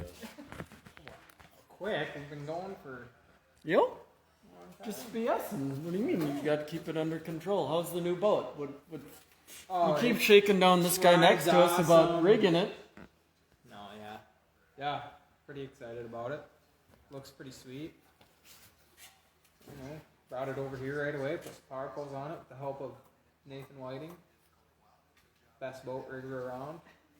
Yes. Turned out awesome. Can't wait for him to do the graphs. What kind of graphs are on there this year? Yeah, what are you putting on that Oh thing? man, What are you rigging it out that's with? a rabbit What's hole. the best of the best? There will be a few brands on there. Going Jacob Wheeler. Yeah, there'll be a few brands on there. Pretty excited. Wow. Trevor, your boy Parker said, "Is this podcast on another platform?" Oh, Knutson, PK. Yep. He's Yep. down in Florida, maybe Hartville. He's Yep. all over the place. Gosh, yeah, he should be on So here. people are actually starting to come on. So Parker, PK yeah, if you would want teach to, us if a you see thing or this, two. it is on YouTube. If you follow me, if you can figure out my last name, Sichened, or it comes up on that. If it's not Yeah. going out so hot. He's something. And then also, Shane's got another thing about your guys' backwater. He says backwater might play well with a jerkbait and live scope. So Shane's saying differently. You know what? I'd like to hear Shane's input on why he's not fishing the team trail this Is year. he not? This is a comment coming from a guy who probably doesn't even have a live scope and probably doesn't even throw a jerk bait. He He does. throws a jerkbait. He's Captain Carolina rig. Sea rig. Yeah, actually, Shane Martin should get into the team trail. Maybe he is, and I'm mistaken, but I don't think he is. I would love to see him fishing the team trail again. Yeah, I think he had fun with it too. We had fun rooming together, staying together, a couple yeah. tournaments. Parker said solid. Solid. Somebody else, Josh from our Greenhorns, who you'll be fishing against. He said the picture is sideways, which on my phone it looks fine, but sorry everyone. Sideways. Good look now. There, it looks really good. Let's get whiting in there. Yep. Sorry everyone. If it's sideways, you got to have your phone sideways. Otherwise, it's just Nathan. Got the wide angle. Yep. Yep. Sorry. There's a couple of us. PK, where are you at these days? Yeah. How's Florida? I've been waiting for a phone call. Yeah. We'll wait. Yeah, We're just gonna sit here and wait till the response comes through. that's fine. He's actually doing, I don't think he minds if I say this, but he's doing Opens and Toyotas this year as co-angler, at least this spring. So I know he's jumping into those. He's down there doing all sorts of fishing. He's got Minnetonka dialed more than anybody. For sure. It'd be cool to see what he can pull off. Pepe was able to take his money on Contra once last year. Yeah, no, that's not easy to do. That dude is something. Oh, You stay over there. wow. That's cool. What's he got on his list? More here? notes. Man, nobody's here to carry the show. We're cracking. Logic first. Teammate can't. Oh, so that's Shane Martin. Teammate can't get away from him. Let it take. Yeah, you What's know, he saying? that'll get him. What's he saying? That'll His get him. Teammate can't get away from him. Yeah. You gotta find a new teammate then, I guess.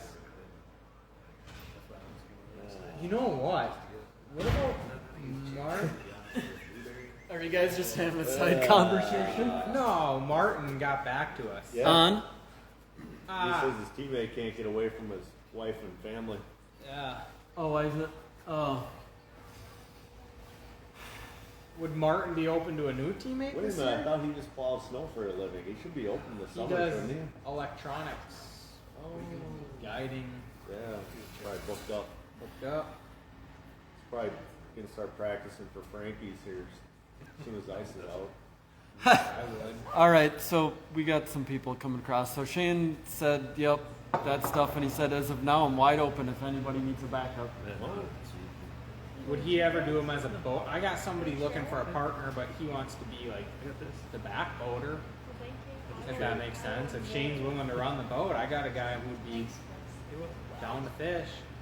Guy loves fishing. I guess we'll find out. The man, the myth, the legend. Yep, there you go. Oh, Yeah, he wants to. he wants in? Yeah, but he wants to fish out of somebody else's boat. Oh. That would be a team. Oh. They- Old that- wood tip, huh? Yeah, that would be. Seemed like yin and yang, that too.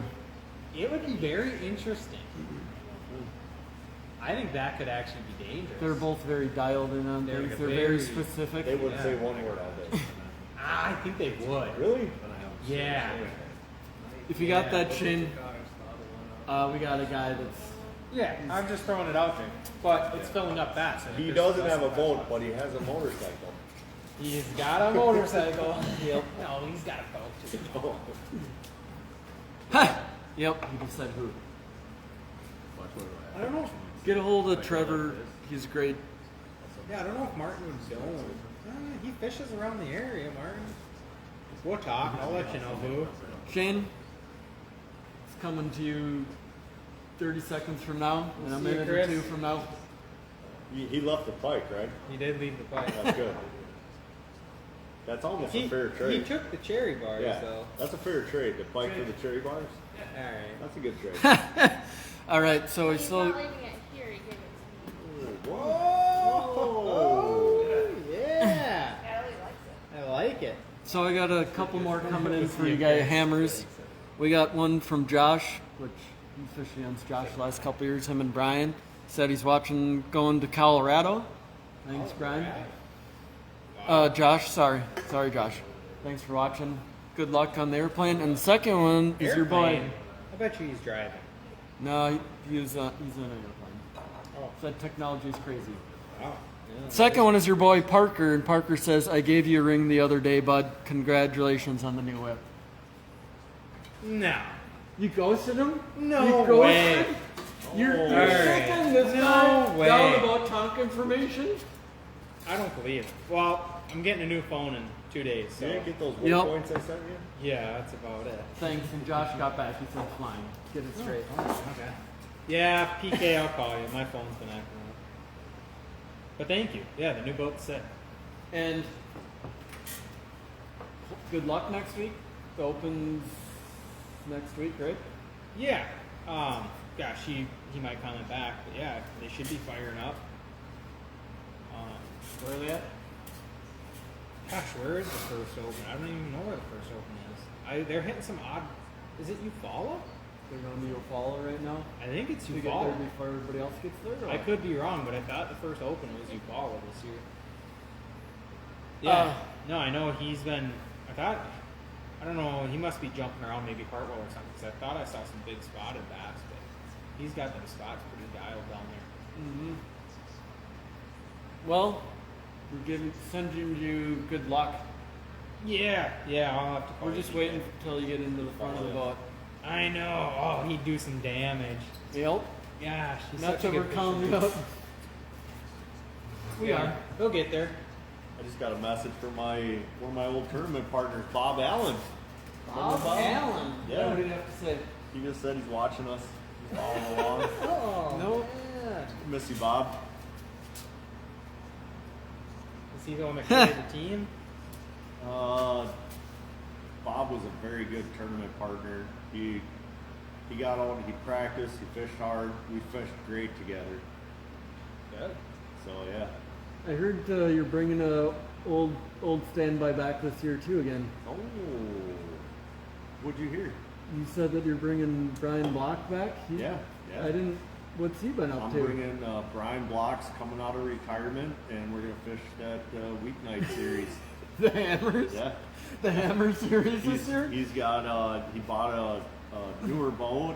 He's updated on electronics. He's updated on tackle equipment. Oh man. He's ready to He's hammer coming it. at dangerous. it. He's ready to get back after it and tear it up. Yeah, he's excited. I'm excited. Yeah.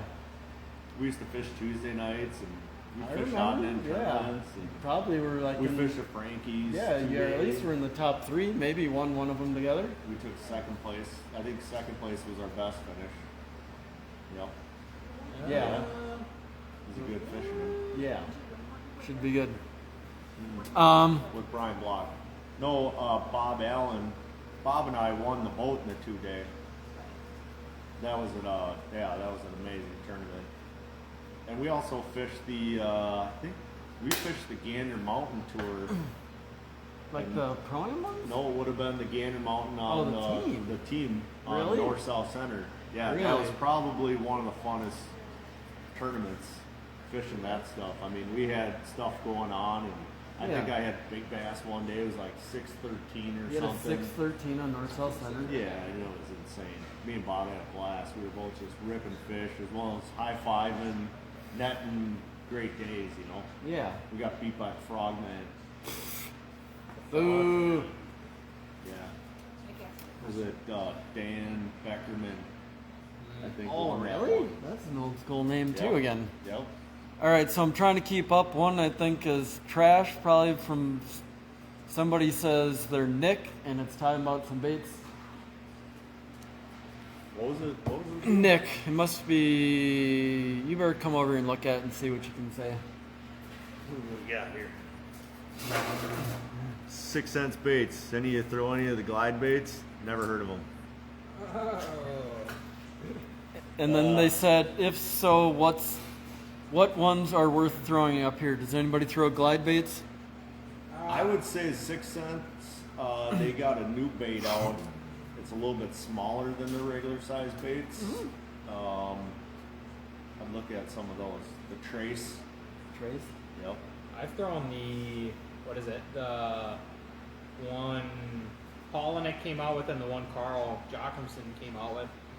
I don't know, I fished them for like a half hour, but I've had some giant bass follow it. I just never could get them to hook up. That was one day on the centers. One day on the centers. One day on the centers, I was all gung-ho about it, threw them for a half hour, and they're so heavy and so loud. But no joke, like my third cast in a 5-pounder followed it to the boat. Nice. And those are big ones, 6-inchers, single joint. Yeah, I had a three spawn video from the North-South Centers on YouTube not too long ago that I was throwing one and they just wouldn't react to it. Yeah, they'd follow it though, right? Mm-hmm. Yeah, so I mean, it's cool to see, but it's very frustrating. So it's like, put it down and pick up something different. I think around here you can throw like the Trace, or even like the Flow Glider, but then I think you just get into stuff that's too big. The Trace, I think, is their new one, and it's like a lower, smaller profile, like a 5-inch bait. And there's certain applications and times that throw that water clarity, all that stuff plays a factor into it. I like the big swim baits better. Yeah. I think the big swim baits are money. Yeah. Mag drafts and that kind of stuff. Oh Yeah. man. The other thing too we have around here is with fishing shallow, there's a lot of weeds and stuff, so it's kind of hard to throw a big glide bait because touch a weed, it just ruins the action of it. For sure. So you definitely have to have the right area, the right time to throw one of those. Early on, before the weeds Early get on up. before weeds get up. Yep. That would probably be pretty deadly on Minnetonka before they get up on bed. The thing I noticed about Tonka is a lot of these flats that used to be milfoil choked out aren't anymore. Yeah. So I think the you can. fever muscles and stuff Yep. just destroy that So you stuff. can get away with something else a little bit different like There that. is. Yep, I've been surprised a couple times when I saw. Probably don't call people out, but people throwing Senkos up on some of those flats. Uh-oh, what's up? Oh yeah. So Nick, I don't know if that. Oh boy. Oh, so we got a You tell Quigley he's in. Quigley. Bring the backstrap jalapeno poppers. And then Josh S. Well, all right. So Josh from Greenhorns, thanks. Says gonna be filled with hammers for sure. Yeah, look at the two guys in that way. That guy. That guy. And then. Is that Josh Schenkel? Yep. Oh, nice. Yeah, cool. Yep. Yep, we talked about it. Yeah, it'll be fun. It'll be a fun group of guys. Should be interesting. I know. I'm excited for it. It was. You can see if you can win. Wait, you got a partner now, so it No, won't be the geez. same. No, it won't be the same. But no, like I was bummed out about the Tuesday nights not being around, but the Wednesday night's an awesome group of guys, and You want the competition. That's why you came this way, right? You want to try to beat this guy and talk trash. Oh, come that's on. really the 2-day or that. Let's be serious now. The weeknight stuff is more about camaraderie and just stuff doing during the week. I mean, some guys play softball during the week, some guys do bowling, we do fishing. That's For what we sure. do. I wish I could If have. that's what you call know, what you do. Everybody's got their own thing. I work retail, so weeknights is what I can do. I can't do Sundays, so. Yeah, I think the majority of us work 9 to 5 or whatever. So it's Plus, always I'd fun. rather have a Wednesday where you got to run around real quick and you can't sit on some rocks for 8 hours or whatever. You can only sit on them for 4 hours. Yeah, you can only get there, and you only got that amount of time. It's funny how fast that clock goes on a weeknight. Love For it. sure. Yeah, makes it fun. You know, if anybody watched our video with me and Kyle on Green last year for the 2-day, we sat there for like 5-6 hours. I'm like, you guys smashed them. Like, Yeah. well, we caught one giant and sat there for another 5 hours, and we were about ready to I get got into to see it. fisticuffs. I got to see it in person. Yep. Yeah. And, you know, we sat there and listened to Bass Live. Jeez. Yeah. And then we ran around, and that's always the funny thing about our area lakes is also we run around and catch a whole pile of fish in about 45 minutes.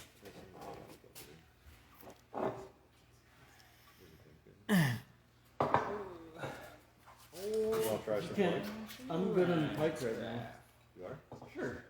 Greens grab? He's not on here. No. Josh S. said Oh, that's who we were talking about. Yeah, he gave up softball for fishing. Me too. I'd say that's a good move. Gave up softball, basketball. Yep. Sorry, Josh. The Instagram live, maybe not so much. You had to look at your phone sideways or with the drink neck. Yeah. So to go through the rest of the team trail, you got Leach July 16th. Smallmouth gonna play. What? Yeah, that's the only thing that's gonna play. They're bigger than largemouth out there now. Yeah, it's not even close. Really? Yeah. There's just more of them. I feel like, somebody will catch a 22, 23 pound bag of largemouth. No, You don't think so? That's there's definitely- been people have got 5 pound averages largemouth out there. Like they're still there. Yeah. So that'll be, somebody will crack one of those bags Yeah. of largemouth. I'll But take that the back. smallmouth is 25 I pounds think even in the summer, July 16th. all year long. It is gonna be a live scope and derb. Yeah, 100%. Same with Pokegama. Third Same game thing. up. You can't win Pokegama with largemouth anymore. Oh, you're looking ahead. All right. So you're Yeah, talking about well, August it's the last 13th? 2 tournaments. Live scope, smallmouth. Yeah. You sound That's- bitter about it. Yeah. I am. You're bitter about it? Yeah. Well, I think the biggest thing is we both fished that lake. We both fished Leech last year, and we both have redemption to kind of come through on both of those lakes. And You know, Leach is like, we- even Me and Mike Kristen's had, got a place, right? well, her parents have a place up there. We go up there maybe once or twice in summer, but Too many. You spend some time, so I Yeah. mean, anywhere you spend some time and it's not, a little different. the biggest factor with fishing up on Leech is the wind. I mean, if there's not a lot of wind, it opens up the whole lake, and it will definitely show out. And then if you have a lot of wind, I mean, the guys that go out into the wind and fish and stick it out are usually the ones that do good. So Yeah, especially for the smallmouth. yeah, but I mean, Yeah. there could be a windy day where the lake's basically not fishable. But You even can't then, the even get to smallmouth areas. still win. And yeah, they'll still win. Are they blasting out a walker? Yeah. Yeah. I So don't I know. mean, Curse are blasting out a walker. yeah. So I mean, you get the wrong wind on that tournament day, and it would shut Last down a year lot of was- stuff. Last year was choppy, but we could fish the south. Yeah. You guys go to Walker too? Yeah. Yeah. So once you got past Stony Point, I mean, it hit you. Yeah, once you get by the Narrows, is that where Stony Point is or whatever? Yeah, I think you come out of the Narrows and there's one more point that kind of Pine protects Point. you. Pine Point, and then once you get past Yeah, you get that, past it's- Pine Point, then you get out to the Stony Points. then it's rough going. But no, yeah, those ones definitely have some redemption. Well, now you got a big old boat. Big old boat and a live scope. You running the same boat next year? Yep, running the same Camus. The same Camus? Yep, that boat handled that water just great. I'll wave when I'm going by. Whoa. Me and Mastel Yeah, will throw you a sandwich. you won't be passing. Oh yeah. Oh my gosh. So, Dead Lake is the championship, and it looks like it's 2 days this year? Yeah, Yeah. never heard of it. I do like that they went to the 2-day championship. I know some guys don't, but I think that's kind of a cool aspect. Just 'cause then you got to catch them 2 days in a row. For Minnesota, everything's a 1 day thing, so being able to catch 2 days, 2 days in a Yeah. row is And I haven't- definitely, that's the thing for the Pro-Am tournament around here. I haven't looked at Dead Lake. Hopefully, it's big enough where it It's doesn't big. get old. It's pretty good size. Well, it's only gonna be so many boats. That's true, but it's like Was if it it's a 25 boats? 20-25. So I got a couple more. Quigley. Yep. Yeah, Schneider's, too many, unfortunately. Schneider's talking more trash. It says Jalapeno how popper, bacon, venison, stuffed. Yes, bring 'em. Yeah. he's talking about some trash, and then Josh just says pickled fish, and yes, pickled pike. Pick a pike. This is Chris's recipe right here. And it's probably the best pickled pike I've ever That's had. good. And I learned don't talk to him about crappie. Wrong Chris Wrong, again. Chris. Yes, pickled fish.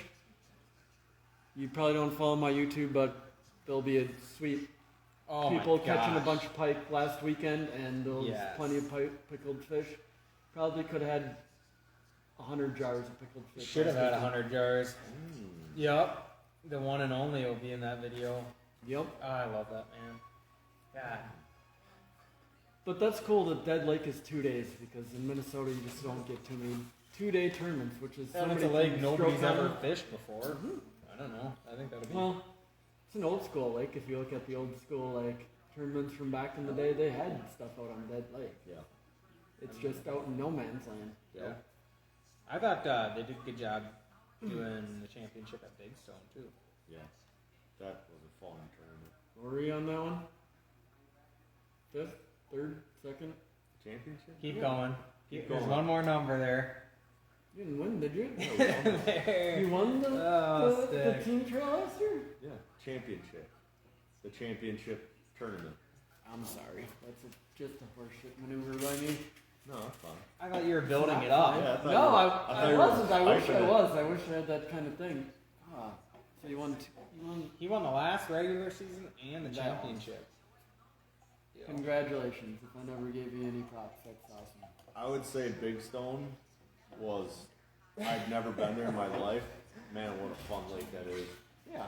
And there's going to be a lot of tournaments coming out there from here on So out. I can remember a couple of years ago when you started seeing the weights come from there, and then Yeah. now, you know, that's the unfortunate part is people want to go there. Then like Laconia and Mille Lacs and I think stuff Big that Stone they just could go from. handle it.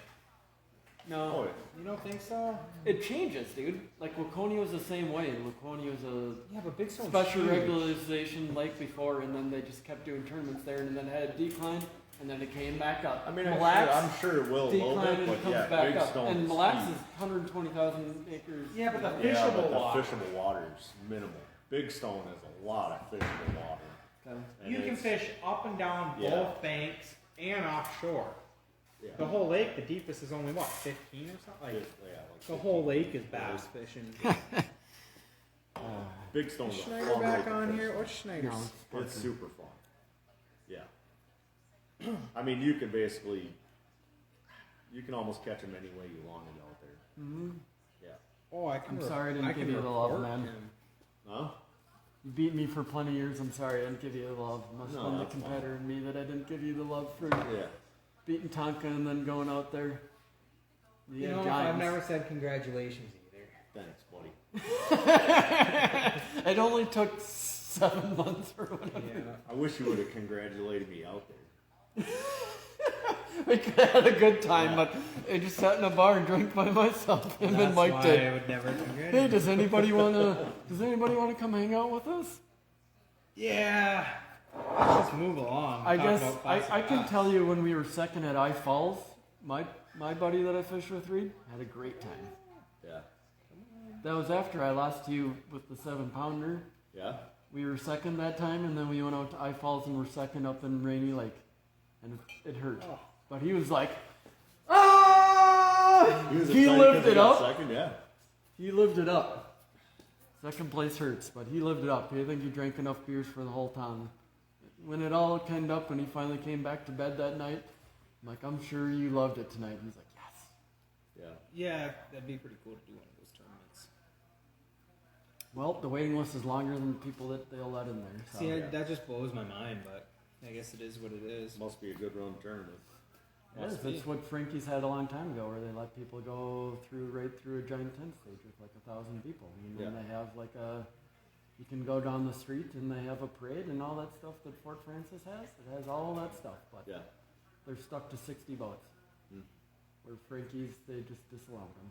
It's Yeah. unfortunate. Yeah, that is a bummer. Just not the same. Parker said, are all you guys fishing the team trail? Nathan is? Yes. Trevor is? Guy over here? No. He's doing classic bass. So, do you have anything written down here? Oh, classic bass. I have just a schedule. I have some notes. Tried to prepare. Yeah. Oh, Try yeah. what's I'm a it say? prepared guy. It says try to get spots for big stone. Yeah. Try to Wait get points. spots for whitefish. Whitefish. Is there a tonk going on there? Can I get it? Is there any juice on top? No, Are there's you a- fishing the blackfish? I think we got one. You got in? You Yeah. son of a bitch. All right. Parker, you're still on here. Are you in the blackfish? Did he get in the blackfish? Oh, Parker's in the blackfish, I'm sure. Sideways, Parker. Are you in the blackfish? He's gonna. He's gonna dominate this time. He's Yeah. gonna figure out his July jinx. You don't have a July jinx out there. That's what he said. Nah, a July jinx for Parker is a 5th place finish. Said that was his worst month. Yeah, the 5th place would be his worst. Kid's a Me stick. and Seymour are coming after it again. Redemption. Is he? Oh, I haven't been able to get him the last 2-3 years, so I'm just happy to be a part. I was the giddiest I ever was just to get into a tournament. It was stupid. I can't believe how much people want to get into Blackfish. I would have thought Crazy. that too. The first Yeah. year me and Kyle did that, remember we talked to you coming back and we got in like a week or two before. Yeah. And then the next year it was like Yep. way sooner than that, and then it was like, The next year it filled up in like 2 hours. yeah. Yeah. Remember we talked to you and you're the one that said, you're like, oh, you guys got a gift card or whatever. Yeah. Or like 18th or 17th or whatever. It's great for Minnesota fishing. It is to have that amount of stuff. Oh, cherry bar in it. Should I cut it into thirds? Has Stickman had one now? it's a- You should No, probably- I'm good. You haven't had one yet? You haven't had No. a cherry bar? Oh, stick. It's all you, man. I haven't had anything yet. My I mom's just famous trying to get secret together. cherry That's bar. your mama's ones? All right, I'll go back to the chocolates then. Just derailed. Yeah, derailed. What else we got on the list? That's Plastic bass. just, you know, You got Brian on here. Oh, you got Mike on here too. what's Mike's deal? Yeah. Mike? The MC. What's Mike's deal? Hopefully Mike's ready to go for fishing this year because he actually tore his what's that? Main Achilles. Tore his Achilles pole vaulting.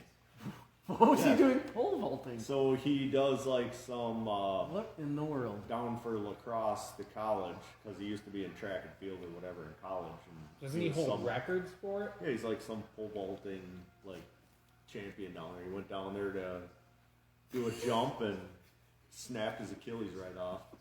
So yeah, he's in a boot, not working, sitting at home, sitting on the couch. So Okay. So who are you fishing the team trail with then? Is he I'm gonna signed be up back? with Mike. Mike, he'll fish. He'll fish in a boot. I mean, He'll tough it out. he'll fish in a full body cast out there. Yeah, Oh yeah, it you would guys take a tore it lot up. to keep him down. So. I'd be the same way. When I broke my ribs last year, I'm like, I'll just be out there. Yeah. Doesn't matter. Sign me up. Yep. Yeah, hopefully he's doing better. Yeah. Mike actually used to fish Silverado or Minnesota Pro-Ams back in the day. Did with he? you. Yeah. With me. Yeah. Winning boats and trucks and Yeah, he won them both. He did? Yep. Oh wow. Yeah. I gotta get updated. Mike well, was, it just happened 25, 26 years ago. Yeah. Mike, You're a little behind, Kristen. I'm a little behind. he's kind of a sleeper. Like he flies under the radar. And he loves that. You know. He likes being the sleeper. He's Yeah, like the he's Jubes like- where people come yeah, up and he's like talk the to him. He's Juba like, guy. how'd it go today? He's like, oh, I won. Yeah. Oh, are you the guy over here drinking beers the whole time? He's like, yeah. Pretty much. That's Mike.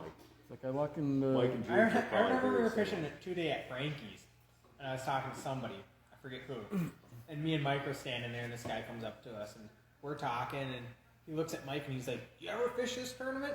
And Mike's He's like, I won last year. Yeah, I won this year. it's funny you ask. It's funny you said, though. They caught a 4.5 pound average for 2 days. Yeah. Can I steal a beer? Yeah, go for it. Whatever's Are in you there. already empty? It's a community fridge. No, I got a full. Almost 3/4. So, from back to this thing, Parker says, yes, him and Aaron struggle in July. No, That's what he said. he's lying. And he's in the too Blackfish. He'll get it up. Parker's the hammer. He's See? he's the He says top he's man. in the Blackfish. Yeah, you boys are done. And he He's- says, he's gonna win the Blackfish. you think Yeah, so? some This point. is his year? This year. I'm not saying this year, but he's gonna win it at one of these years. Speaking- He's just He's gonna destined. mow you guys down. Speaking from the guy that won before, he says you're going to win this year. Yeah. He's the odds-on favorite. Yeah. Yeah. There you go. A lot of love coming. A lot of Parker Knudsen love from these two.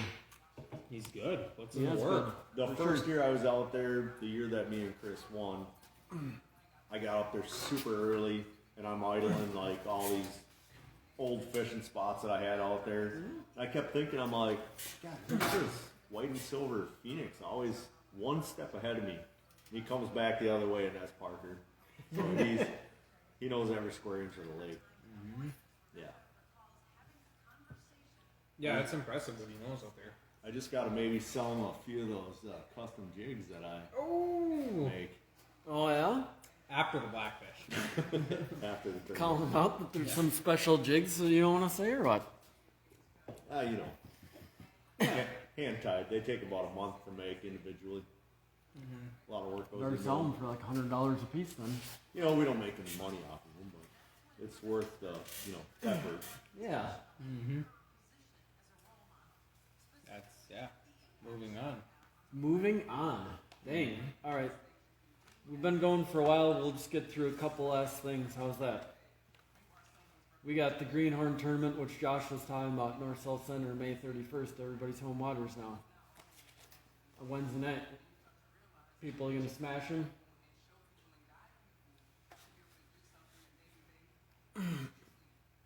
Nobody will say. All right. We'll call that. Wait a minute. People fish that lake in the middle, like early? I thought it was guess. just a fall lake. I didn't know people fished it in spring. Thought it was just an August lake. Yeah, what the heck? Uh, Hopefully the pond will be up. I'd say Same for here. that one, low 16 and a quarter. Would win that one, I think. So you're about right on there. Green Lake, It's a little early for me. 19. Oh, hey. All right. He's just calling his own weight. It's all on his own way. No, Bald Eagle, I'd say 16. 16's probably about right. Forest, June 28th will be close. 16. Oh, you're Rush, going low? I'd say Rush, you'll have to crack 20. I feel like Forest Lake's gotten better. It has, but I think in a night tournament, you're still looking at 16. Maybe not. Rush will be the biggest weight by far. I mean, that's going to take 20 something. I think it's going to take 20 something, huh? Yeah. Mm-hmm. I think there's going to be a shallow 20 pound bag, or it's going to be like it was 2 years ago. Don't know. What to take 20 pounds of? I think it'll be like last year. How was last year? Mix. Yeah. And then I couldn't believe the CrossFit. weights that came out of that lake deep. Last In our year? Tuesday night? When you guys were there on Tuesday? I don't know. Was that last year or 2 years ago? 2 years ago. 2 years ago was When insane. Vaznowski had like You fished 23, with 24. Yeah. Carlson had 21 Yeah, and got everyone blown. Yeah, I away. mean, Opie had like 18 or 19, we were like 6 or 7, and I was like, it's the most amount of fish I've ever caught up, and they're all deep. That was stupid. It was absolutely stupid. It's like, we didn't know what to say. But the most amount of fish I ever caught up.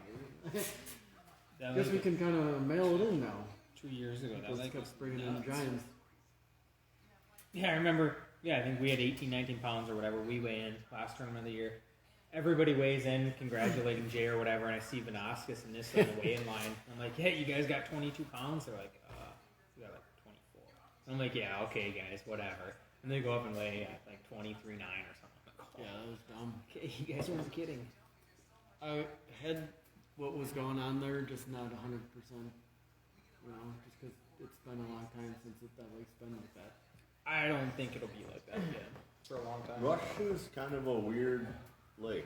Like you can go out there and just smash it, and you can go out there and I mean I've been on tournaments out there where 14 pounds wins, Yeah. and it's just weird like that. Mm-hmm.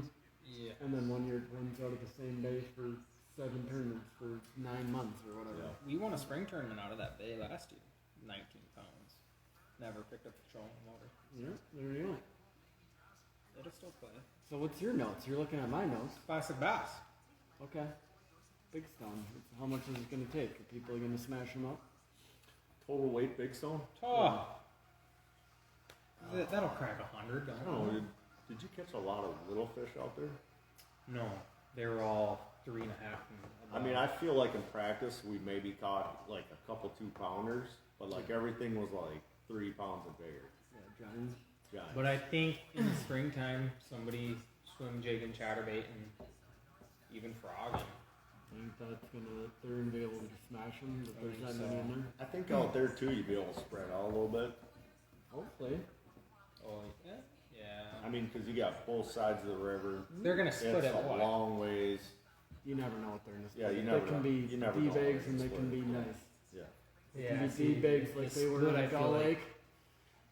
So I mean, you got it's got a good mix of everything. You got wheat clumps, you got rock, you got laydowns. I mean, it's just got everything. It's going to be definitely a show and out deal. Okay. That'll be a fun one. Yeah, we'll There's see. gonna be some big fish caught. It's a fun lake. I think what the real conversation is what will Matt Thompson weigh for big fish? Oh, what do you think? Does he crack 7 pounds? Ooh. That's the over under. 6 pounds is a given. I don't think 7 pounds. I think it's going to be a high 6. In the spring? That's going to win it. Is it what time of year is it? End of June. Oh, end of June. Okay, Yeah. I thought it was So it's earlier. pretty Yeah. close. Okay, yeah, you're right. You then. think so? You think he's? I think there's usually a leg when you finally get to where you want to. You can see it from Brandon Palaniuk, Seth Fighter, and all those people that won anglers in the years and stuff. And I think there may be I don't somewhat think of a leg. You don't think so? No, maybe for consistency angler of the year, maybe, but not for big fish. I think he's just still gonna rack them up. He Think hunts, so, huh? he hunts down big fish. For sure. He throws big fish baits. Yeah, it'll be. It's like Some it's few like places when you're it bait- look well- like he's throwing big fish baits. you're throwing a musky fisherman into a bass league, so he's going for big fish. Does a good job at it. What's the next lake you guys fish? Whitefish the end of July. Oh, You guys have been to whitefish though for a change, so haven't you? gross. Early on, since I've been fishing it, yes. Yeah. I'd say that one's gonna take all of 12 pounds. Jesus. Just because you're bitter about Well, last year? well, Yeah. Yeah, 'Cause that's you all can you catch caught? it. No, I wish. I wish we got 12 pounds. No, that's whitefish that time of year is going to be. Yeah. As long as it's fishes like whitefish should be with deep weed lines and stuff. Like last year, like a lot of the lakes were so bad deep. As long as it's fishes like the way it should be or what it has in the past, Yeah. it's gonna take a lot of it. Yeah. If the 'Cause deep schools coontail get stuff up is there. going on, Yep. you can sit in one spot and catch 20 Yep, bass. for sure. Yep. Especially pro-ams and stuff like that where I watch people just rack them up. Stupid. Whitefish is a fun lake because you can catch them in different ways. I mean, Yep, there's some shallow it's stuff. kind of like Lahamadou and to where, but I feel like there's more smallies on whitefish than Lahamadou. You think the coontail will play up there? Yeah. It's one of those kind of lakes. I don't know. When we were there last year, there wasn't that much milfoil. I feel like it's turning more into a cabbage deal. It's If Hunter's still on, you can ask Hunter. Yeah. He'd say. I feel like all those lakes are turning more into a cabbage deal. I don't know. The coontail clumps out there are awesome. Yeah, I couldn't get bit out of them last year. Yeah, but it was what time of the year was it though? Yeah, it was too early on. It was It was way early too on. early. Last year, the deep bite was really July. funky, and it just it depends if Really? that. Yeah. I mean, there's still smallies on there. Well, that I No, saw. it was 100% July. Yeah, probably was. Because we had May was vermilion, June was leech, July was whitefish. Okay. Last year was off. It just depends if it's off year for the way Minnesota's going to be for a while. If it's the way whitefish has been before, then we'll be racking them up. Yeah. River's getting sleepy. All right, we're getting to Lahamadou. Take a complete smashing of fish. Which one's going to take the most weight? Lahamadou. Really? The amount of numbers in Lahamadou has always been great. It's just that they've gotten bigger and people can target bigger ones. Yeah. Lahamadou's got insane numbers of bass. No foil, coontail, cabbage, Yeah. rocks, docks. I haven't been there in a long time, but the numbers has never been the problem. Yeah. Yeah, I don't know. I always thought Lahamadou was a numbers lake, wasn't it? There was It's always been. It's 2 always pounds. been. Yeah, you can just pull so many places when they get out because it's just fish. Like, fish. And they're everywhere. Yeah. Reeds, Yep, for sure. docks. Yep. Back when the bags weren't that big, I can remember for state tournament watching a guy catch a 3-pound average, skipping windy docks. And that's the biggest bag I've ever saw in Lahamadou. Yeah. And then they just kept getting bigger after that. You Yeah. know? And he's skipping docks. And the guy that won state tournament, I fished with him the day before that, and fished shallow in a secluded little backwater. He won state tournament. It was brutal for those 2 days, and he won pitching pads and throwing a swim jig. Ooh. It's so long ago that doesn't matter now. But Yeah, so that one will take 100 pounds. I would think so, like, cause I Have don't. you not seen the MLF team That's what I series? heard. Oh yeah, I got the guy that I fished Rainy Lake with lives right north of there. That's where we were ice fishing here That a was couple weeks here? ago. Yeah. No They're in that way. area. Yep. Yeah. They were on Lando. He said he saw him. Yeah. That video we were watching the other day? Yeah. No, that was Ozarks. No, they're on. They were cranking bluff walls. So- After they got yeah, done with that was lax, a- they stuck around and fished. That was a different tournament, but yes, they were on the Hamadou. How can you find recorded. that? I have them all recorded. Can you find them online at all? No. You had to record them? No, I'm sure you can watch them on YouTube. But yeah, it's all the Hamadou. So it's the Major League Fishing team series, the Really? three-man teams. Yeah. And it was like, what was some of the weights were like 160. I didn't see him, but I know the old guy. How that are those was guys out there. 170 throwing Wheeler, chatterbait, just Wheeler and said it Lambert, didn't matter. like Really? 170 pounds. No Oh, way. yeah, it was insane. Said it was they were. Why are we watching that? chatterbait. I've only watched them like 10 times. I mean, you said you're a big fish guy. What does Yeah, that do for what you? does it matter for you? Watching Wheeler fish Mohammedan? Watching a team of Wheeler, Lambert. I don't Yeah, even why know who wouldn't the you other guy- watch that? I think it's a different game. Like they're just from.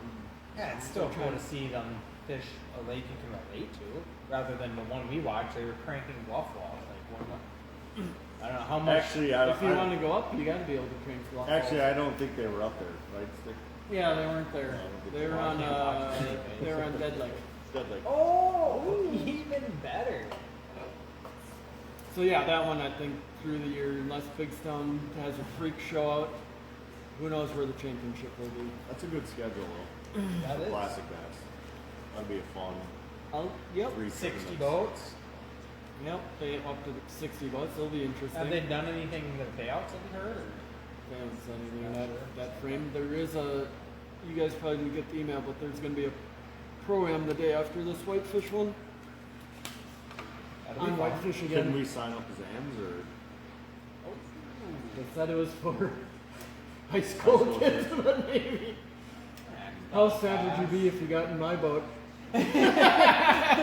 No. Let's turn that around. How excited would you be? Oh. Yep, I'm like, we're gonna win! Yeah. And I'm like, Nathan, I got nothing, we're skipping ducks. That's funny.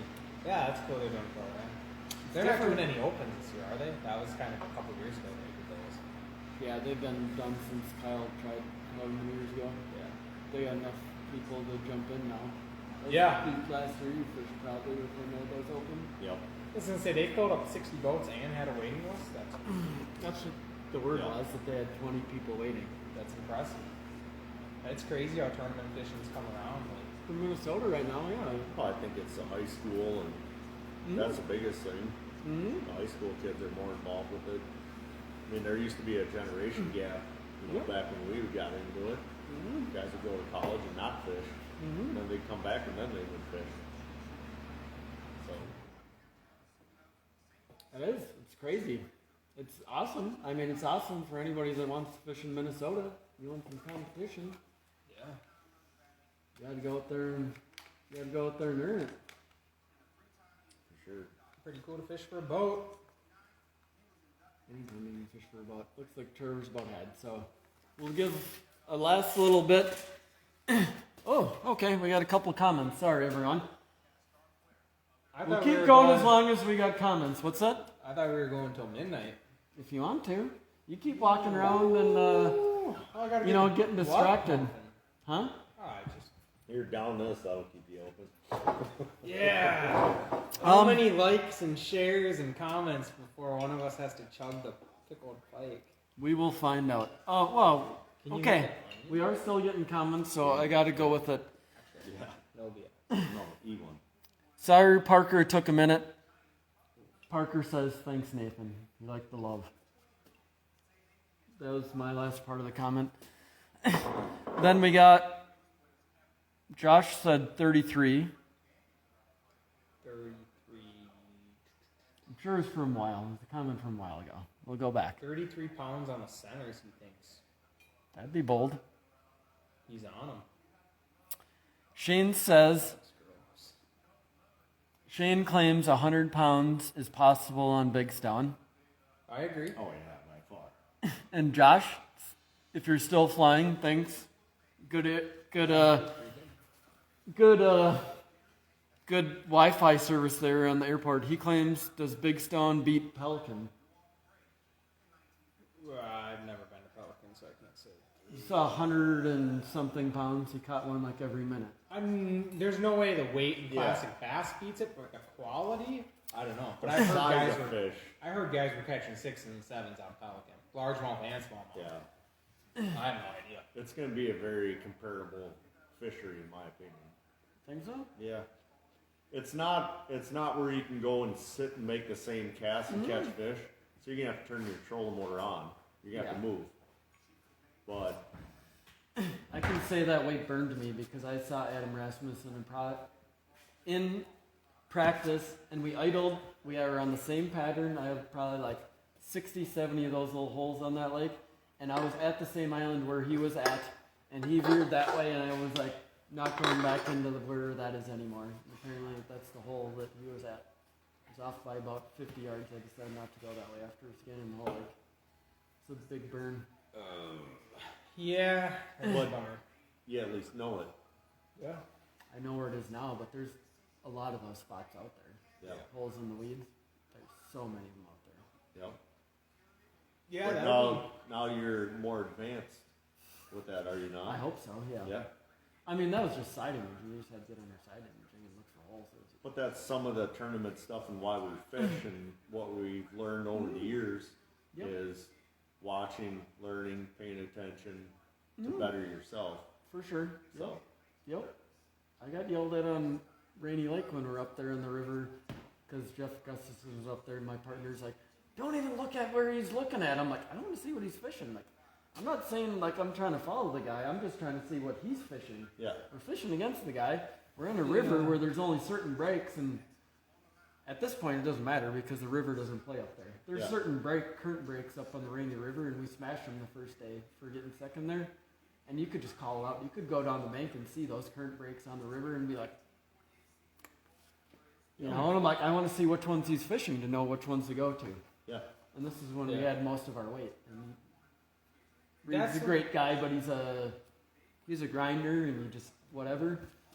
And I was like, I just want to see who's fishing them. And you could call it dead out there on the Rainy River where those fish were breaks. We got a little juice from a guy that's a fantastic fisherman up there that's won everything. So that tournament was below the dam? Back in the day, it was one day on the river, one day on the lake, and you could only fish the U.S. side. So the weights were really bad. Oh. Only the U.S. side in the river. Well, you could fish either side on the river. You could fish only the U.S. side on Rainy. Okay. What were the weights like in the river? We were leading. We had 5 for 16 something. Okay. 3. And then it opened up. So what happens is people started getting more adventurous as what the years went by. So they'd blow like whatever, 30, 40, 50 miles, whatever it is, down to Lake of the Woods. And they'd run through all these rapids you're not supposed to run to. And they'd run down to, I can't remember what the stretch is called, Emo. Basically out to where Lake of the Woods is. Mm-hmm. So they'd run all the way there. Jeez. That's a run. That's a haul. It's all. It's some sketchy stuff. Yeah. You know, and the year after I wasn't able to go to the Canadian side or whatever when they smashed them up there, they opened up an area that was Indian, Native American territory that they never opened up again up in Sand Bay. People went up there and smashed them. The people that we knew that knew a way down to Emo stopped fishing. They had gas cans and everything in their boat to get down there. Jeez. Wow. So it was a little interesting in that fact. But if you're a river fisherman, it's pure river fishing there on current breaks and stuff, you know. Yeah. You know, we got a tip from one of the guys that's won the Surgeon Bay. We got a tip from, name's not coming to me right now, but he's like, yep, throw this bait. And my partner, we started there after doing Turbo that morning and we started throwing that. Technically, I guess it doesn't matter now. I was throwing a 3.5 inch swim bait 7 years ago. We actually hammered on him. He caught like 2 on a different bait, and then I think I caught the rest of the bag. But then we went out to Rainy and throwing a hair jig and stuff, and he absolutely destroyed me. Throwing the hair jig. I can't really talk about as to the pattern that was because there is a certain way. You don't think that's changed since the smelt ban? Um, Maybe not. I have no idea. So, Just don't talk no, about it. it's fine. I mean, it's not my Hey, kind. we don't like, wanna when give it it comes out down to to the- that kind of stuff. There is a certain thing. There's 9 people There's watching. only like 9 and there's 12. 12.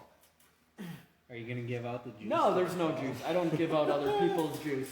Come on. There's a certain Stick, way they've that been those with us ones for are. 3 hours. No, there's a certain way that they are, and it's after fishing that tournament and fighting all those guys giving up the higher jig stuff, which made my partner mad.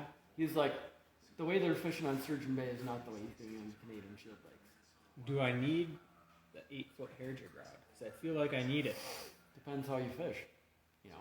I'm not a good hair million. jig. I was using a 7-foot rod. I know, but think how many more you would have caught with that 8-footer. So I think it comes into play in places like Sturgeon Bay or Clearwater Lakes or Yeah, St. Lawrence so- River where you can see 15, 20 something feet of water. You need to get out there. I know, I want that rod so You'd bad. get an 8-footer and you'd cast it up into the tree. Yeah. I want that Snag rod up. so bad. What are you waiting for? Just go buy it. Oh, we got the brand new boat fever, huh? Yep. So I think it depends on how you fish it. Yeah, I can see that.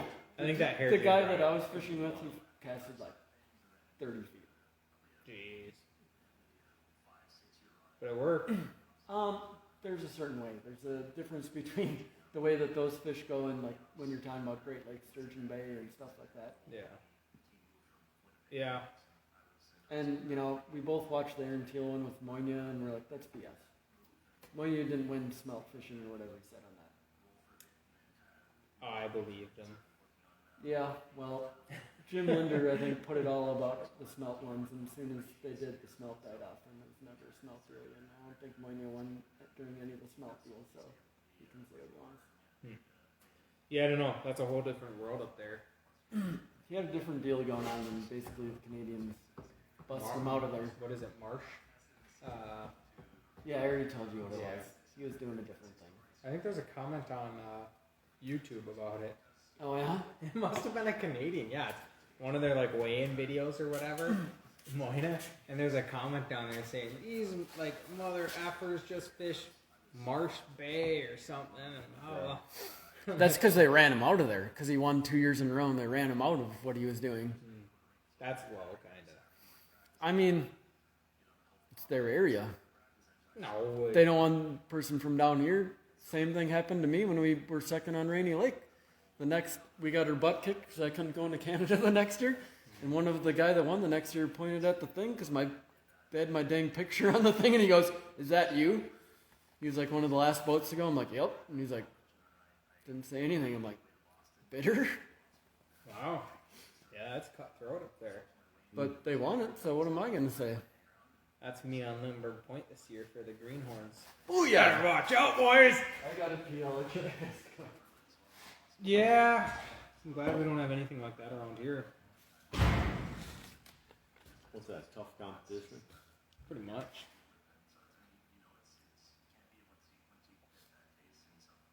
No, I don't know. Cutthroat like that, running people off.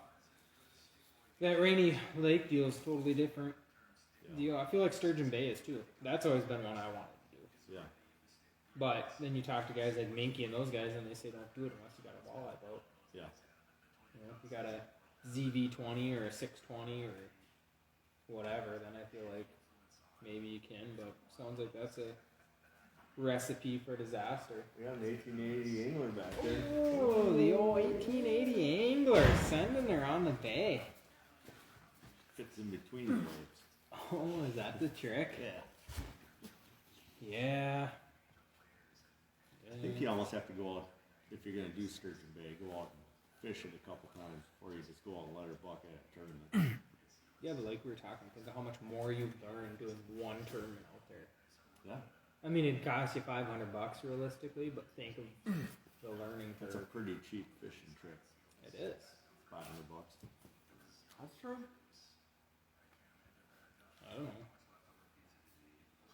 I don't know. It's on the bucket list. That one's on the to-do list. I'm thinking Ogoboji this year, though. We'll see if it can fit into the schedule and time, but I think that'd be a fun one. You can have your boat put together in time? Guess you gotta ask. Yeah, I guess you're the one to ask. You know? Start working on it. whenever you get room in here. Yeah, she's got it. She is packed. Unfortunately, you got a car in here now. We got NASCAR pit crew in here. Yeah. Yeah, the boat will hopefully be ready to go by then. To go back again, if anybody's still listening, we got Shane asked how much ice is on the local lakes. You can tell he's been out ice fishing a bunch. I don't know. I've seen 2 feet. Yeah, I'd say 2 foot. Shane, if you're That's what I've been seeing. yeah, Shane, if you're still watching, 2 feet. 2 feet. If you're going ice fishing, does he go ice fishing? Apparently. And then Nick says, how much do you win for the championship in the Greenhorn nowadays? What is the championship? I think it was a decent amount, like $1,200 at least. I know my brother. Did my brother? No, He was didn't. second or third the year way out there Oh yeah. on Washington. He was Yeah. second. Yeah, second. Now that is a swamp lake. Yeah. I think it's over a grand. Yeah, So, it's over $1,000. but it's how many boats is it?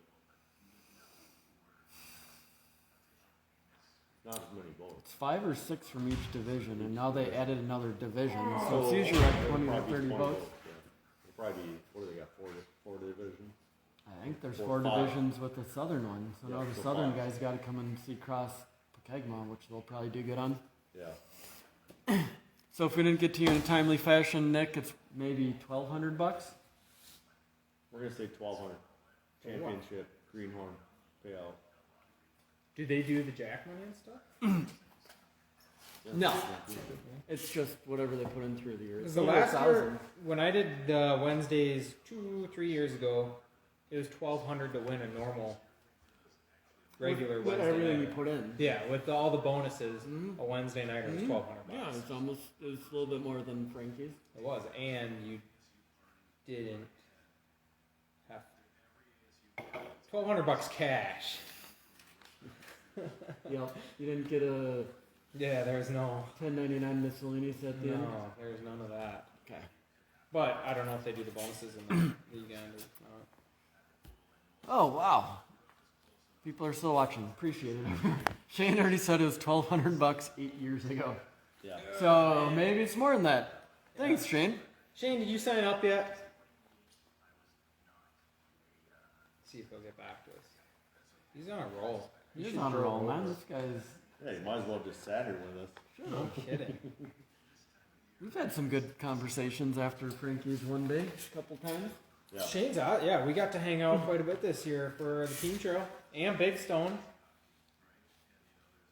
I would always run into Shane. So I played like a Wednesday night basketball league, and we always ran into. He had like a men's group that he got together with at Applebee's. So it's like every Wednesday, would meet up with him at Applebee's or whatever. Him and his crew. Or, yeah. It's kind of nice.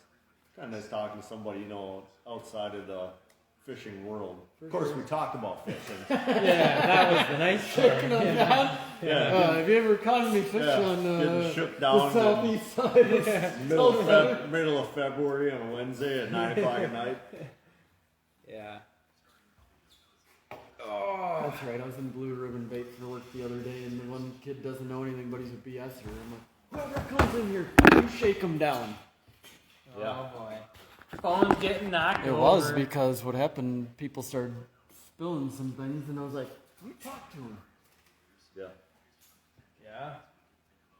Shake them down. Get what you can. Whatever you can. Our bait shop guy told us like winter kill. Which one? Yeah, we went to go ice fishing a lake, and we're like, hey, is there any crappies or sunnies on so-and-so lake? He's like, well, it was a winter kill As we drove a year, hours to go. a year or two ago, and we're like, oh, God. I had that in Wisconsin where me and Jeeves drove all the way across the whole dang lake. It was, 400 or 500 acres. We got there and we could see this family skating around, and then they came out and they walked out and they're like, oh, have you caught any out here? We'd like you to put the panfish back because it died out last year. And we put 250 bluegills in here. I'm like, me and Jeeves just looked at each other and like, Yeah, we'll eat. we had another beer or something. We're like, all right, thank you. Yeah. Thanks for His Saving first our time. drill, he's drilling his first hole, and up comes Yeah. like a gilt plate. Yeah, drilled through a gill plate of a fish. Like that can't be a good sign. No.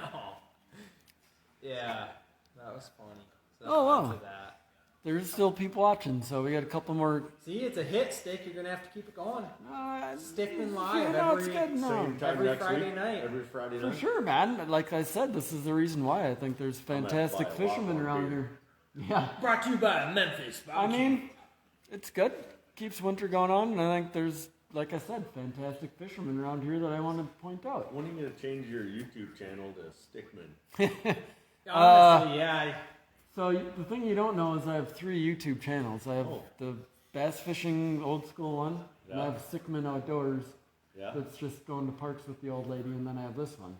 Oh. So you do have Stickman Yeah. outdoors. So you do Well, have Sickman Outdoors, but yeah. Stickman. Okay. Yeah. To get back around, Nick said, question on Big Stone. Is there areas to watch out for that may tear up your big motor, or is it pretty easy lake to navigate? So Big Stone, I think if you have Lawrence or Hummingbird or whatever, just set your depth at 5 feet and less, you'll be fine. Yeah, the whole lake, like running the lake, there's nothing sketchy about it. Yeah. But obviously, when you're less than 5-6 foot of water, like there's boulders. Yeah, you can hit boulders. But So it's definitely, not like it's not Like any in the back sketchier bays than beyond wax. those islands? yeah, or you go whatever? around Yeah, the go islands around and stuff. those. There's like full blown rocks that you can wreck. Yeah. Like Like- you'll hit them with the trolling motor and wreck your prop. So bring Yeah, that's the way Pelican was. Where bring it was trolling motor props. Yeah, or Vermilion. yeah. Or And it's dark where you can't see. And it. if the water's dirty, you can't see any of the rocks. But as So long as you're out past 5 feet, you're good. Yeah. Even Yeah. behind islands and stuff. running, if you're out, anything on the map looked like I got a C map on Lawrence, and it was pretty good. You know, and I So was I- running Lake Master. Yeah, It's like once you're away from the bank, yeah, let it eat. yeah. It's just like Mille Lacs. Like if you see a 5 foot flat on Mille Lacs, you don't know Yeah. there could be Now, water. yeah, Yeah. now you can look at your Yeah. mapping and do that. You can Right. do that on rainy for the most part. Too. Yeah, same thing with Big Stone. Yeah. Come Nothing so really far. sketchy. Yeah, Okay. you stay in the middle, you're fine. Yeah. You know. So if you got that, Nick, thanks for the question. Don't go behind the islands full bore. Yeah, Stay out be from careful 5 even feet. on the trolling motor Yeah, behind be the careful island. on the trolling motor even. Yeah. Yeah. Pelican and Vermilion are the same way. There's giant boulders. Yeah. And then Shane says, if anyone needs a sub this summer, I'd fish with any of you guys. Yeah. Ooh, yeah. One of these days we'll get out, Shane. I'd let them scoop in the back of my boat. Oh man. We're just giving him some grief for held mean, a I've- stick, Shane. I basically fished with the guy. I mean, he's been so close to me at Oh times. no. I feel like he's already That's been some in my boat. Chisago area talk right there. That's some line crossing going on. When I actually did win a tournament, I did feel like there's a couple people in the boat in front of me from his partner Yep. that Yep. were looking around because they didn't want to see how close they were to us. See, next week it'll be Stickman with the Shaneys. Yep. Yeah. And then Parker's still on. Thank you, Parker. PK still watching. What kind of spring we going to have this year? Low water or high water? It's looking high. It's looking high. I don't know, we just got 15 inches of snow stacked on all the snow that we've got in the past that's melted, and They were already so low though. It'll probably bring it back to normal. I would say it's going to bring it back to normal at least. Yeah. So, or high. Yeah. I mean, we haven't even hit the snowiest month yet. So, That's true. I mean, you start that basketball tournament season and snow just keeps piling on. sure. Oh, I hope Yeah. not. The groundhog The boat rigging sauce season. shadow. The boat rigging. Boat rigging season. Snow. Go back to Parker. I heard there's a no wake zone on Minnetonka now. I heard. Oh, the shoreline one or what? Yeah.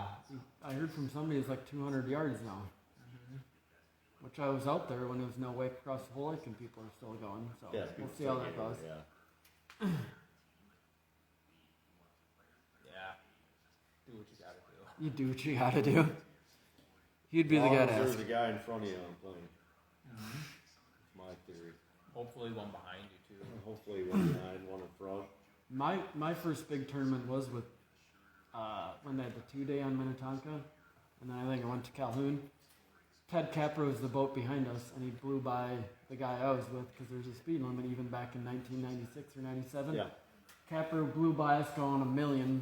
I don't know. He was going full board. My dude was going like 40. we got to this little pitching spot in Spring Park. By the time we got there, Ted had already caught a limit. Oh. And then he was on the phone talking if Tony ever got the link or whatever. He was calling Tony because his motor wasn't starting. Jeez. Yeah, I And know. so my guys started John with Ted about stuff, Oh, yeah. Passing. about passing him. Oh, Ted just opened it up. We fished. I fished with Parker for a Tonka Classic, and we fished out of Aaron's boat. It was a Blazer. That was the fastest 40-mile-per-hour boat. Yeah. That thing that. ripped. 40 miles. Calling him out? No, we were going 40, but I'm just saying that was a very fast boat. Because he did say for wake boats right there. That thing was wicked. Yeah. You kind of push it sometimes on Minnetonka to see I what you think the can. laws only should go to wake boats. It was bad. It should be a 22-foot longer ordinance. Yeah, I don't know. I'm out on that. They always had their things. Like when jet skis and stuff got big, I remember playing with all the kids or whatever for a long time. I remember idling to go into, I was going from Cook's into Seton and Black and whatever, and I was idling in, and all of a sudden, just jet skis were like this through the channel. I was like, no! Yeah. Yeah, I mean, it happened last year out on Minnetonka. Somebody burned through, like, what's the big one between, Yeah. that was, oh, shoot, Lafayette and the other one, that big Narrows one? Yeah. Somebody came on plane through there. Oh. Yeah. That one would be, like, the Cook's to Seton, I mean, Yeah. I would get that. You should be able to get that. The other one's over by Lafayette and stuff. I mean, This that's guy was on that plane buoy last year. I had to get, like, to the side. I'm like, all right. Wow. When it gets stormed out there, it's all no holds barred. Like if there's a storm coming in those ones, they're just gonna do what they want to do. Yeah. Yeah. I remember boats burning through there before when there were storms coming in through Crystal and all that stuff. I was gonna say, I've burned no wakes for storms on whitefish. During that tournament. That term was bad. Yeah, I was not It's coming off funny, of bad. I got a new lower unit, new prop on my boat, and then yes, trying to get back to the truck, I was just getting just slammed into Yeah. the ground. It was like 6-7 foot wake. Oh my gosh, that was brutal. Brutal. Oh, lost the We only had a footage. couple beers. Lost the footage stick. Oh, We're losing viewers. the Oh viewers my going gosh. Sorry, Parker. Parker's never gonna forgive you. down. Get you a cell phone. Ask Parker if he's, well, Put that hey on Parker, your you ever get any 872s tracked down? Oh. What's an 872? Well, Uh, that's Nathan's. Don't look at me. I'm just giving you It is somebody such a else's thing. beer. 872, probably the best spinning rod ever made. Like, was that a Loomis? Yeah, For what? every. Everything, huh? He might have dropped out. He's busy. Got He's fish got to fish to catch, yeah. He's actually got things to do. We're all just For sitting everything, around. huh? It's probably like 11 something down It there. is He's 11 something Yeah. down there. tired. He's got to get up at 10 o'clock. 10 o'clock? Yeah. Yeah. He's got some bass to go catch. Oh, nope, he is still on. Thank Oh, you, Parker. yeah. Let's see. 872s. It says, I had a guy in a ski boat on plane in the Halstead Channel while fishing the channel. Oh! Me and That's a Parker tiny- got a Halstead's channel story. Oh. Wait, does people fish in Halstead's Bay or is it kind of Hold on, let me take a piss break Nope. quick. Yeah, no, I mean, it's not a story that I'm gonna tell or anything, but You can't tell it? no, but Parker probably remembers it. It was a pretty funny moment. It just Yeah. happened so quick, and it was that was a good memory. Yeah, going idling through the Halstead's channel. Yeah, that was you get some interesting people out on Tonka. There's some interesting ones. Some angry people, some nice people, There's some nice people. but some angry ones. Yeah. They surprise you sometimes. Like, no, come back. Fish my dock. There's a fish under there. And you're like, oh. I've never had that. Yeah, I'm afraid to fish the docks out there. I'm afraid to fish that You late. should stay away from them. Isn't that like, I will. I have no desire. you want to fish against competition? That's the one. I'm out. I'll tap out there. It's just I'd rather enjoy my Saturday. For sure. You know, like you got the weekends off of work or whatever. The last thing I want to do is drive down to Minnetonka. Weird part is it's you know, it's still a good fishery. No, it is. You know, as I said before, it can be brutal and it can open up. You know. You Last year in September we tore them up. Want This is to your put mom's. cherry bar? Oh, it takes yeah. the extra cherry side. Thank you. Nope. I got a whole other pan in there. I'm good. Eat it. You. You. I got this. Peace. How about Parker? If you're still on here, we want to report how fishing's down there. Yeah, well, what lake is he on? What's he catching? Yeah. How's Maddie doing? She Yep. on any spotted bass? Get my pyramid going here. He said, just got off before noon. It's that many beer a night. Makes us look like alcoholics or Yeah. something. Wow, when we've been going for 4 hours. Jesus, you done? No, You done? I ain't done. I was hoping Parker would. He's just catching a second wind. We're ready to hit it. I am You were actually. distracted for a while and now you're back. Now I'm focused back again. in. Yeah. I'll just hit that sugar rush. Oh, Isn't that good? I do. Yeah. Sugar's good for you. So, Parker, if you're still on, we need an update. What's going on down there? Huh? Need an update. Update. Is it Eufaula? It's got to be Eufaula. Yeah, that's what it is. Follow. Cherry bar. If you want to call in, I think I can Bluetooth you in. Oh, could be Bluetooth Parker in. Yeah. The viewership would skyrocket if we You'd have to. If you're still watching, you text Trevor. I can figure out a way to, I think on this computer, Bluetooth you in. We had some technical difficulties. That is true. I'm not Hopefully- going to say Hopefully that wouldn't shut us down. that true. might end the night there, PK. Yeah, actually, I gotta pick his brain about something, but it'll be over the phone. yeah, for sure. Nice. I got a question to ask him about a couple baits. Okay. Baits, couple spots. No spots. The only way I go on Minnetonka is if I'm in his boat, so It's probably a good choice. yeah. Then I just zone out and let him do all the work. Who caught the big fish when you guys were down there? On Tonka? Yeah. I think I got to take that one, Parker. Oh. It was his spot. I mean, I was just the guy in the back of the boat, but I did catch the big one. You didn't use that in the No. team trap? He took me to the spot, told me where to cast. Yeah. I just lobbed out a bait. Held on. Maybe I was winding it in. Maybe I was letting it soak. Maybe I was twitching it on the surface. Who knows? You ready for the update? Yeah.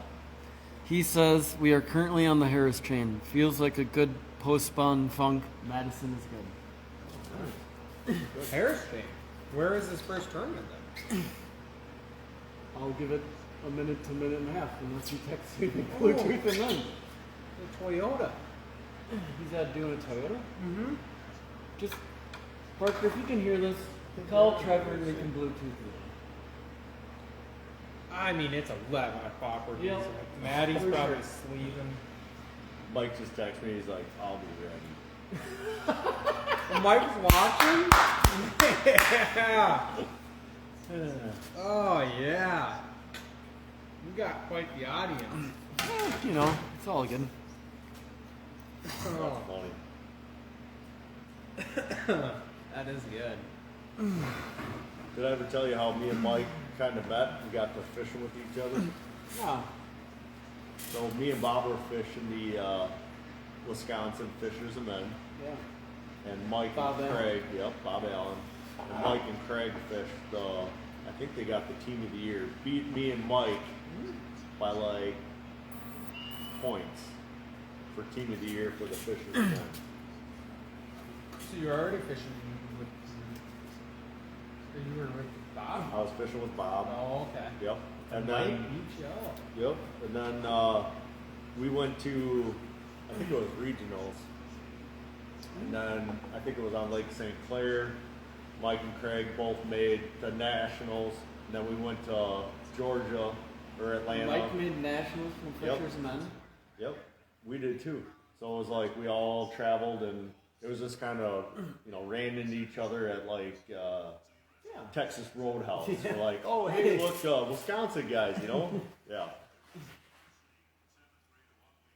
Then we went out to Lake Murray, and me and Bob, I think, finished in third or fourth out on Murray. You're third or fourth at the national championship Yep. on Murray for Fishers Men. Yep.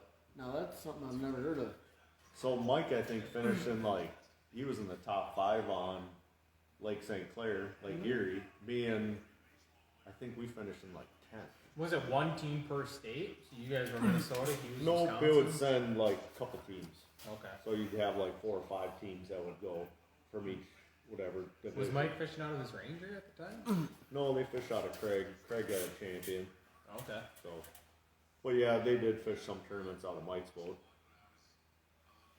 So we got back home and we're like, hey, let's go. I think I invited him to go fish some tournament on Mille Lacs. We went up there and I think we won it. Or we just it was won it was like just a hand cash tournament deal Yeah. at the ramp or whatever. We had a blast and we just started fishing ever since then. That always helps when you win the first one. What's funny is how he's from Balsam Lake, but he kind of hates fishing on Balsam Lake. Makes two Bass Well, why fishing don't we on- actually talk about Balsam Lake since we're on here? We should. And maybe Mike Wait, can call in. wait.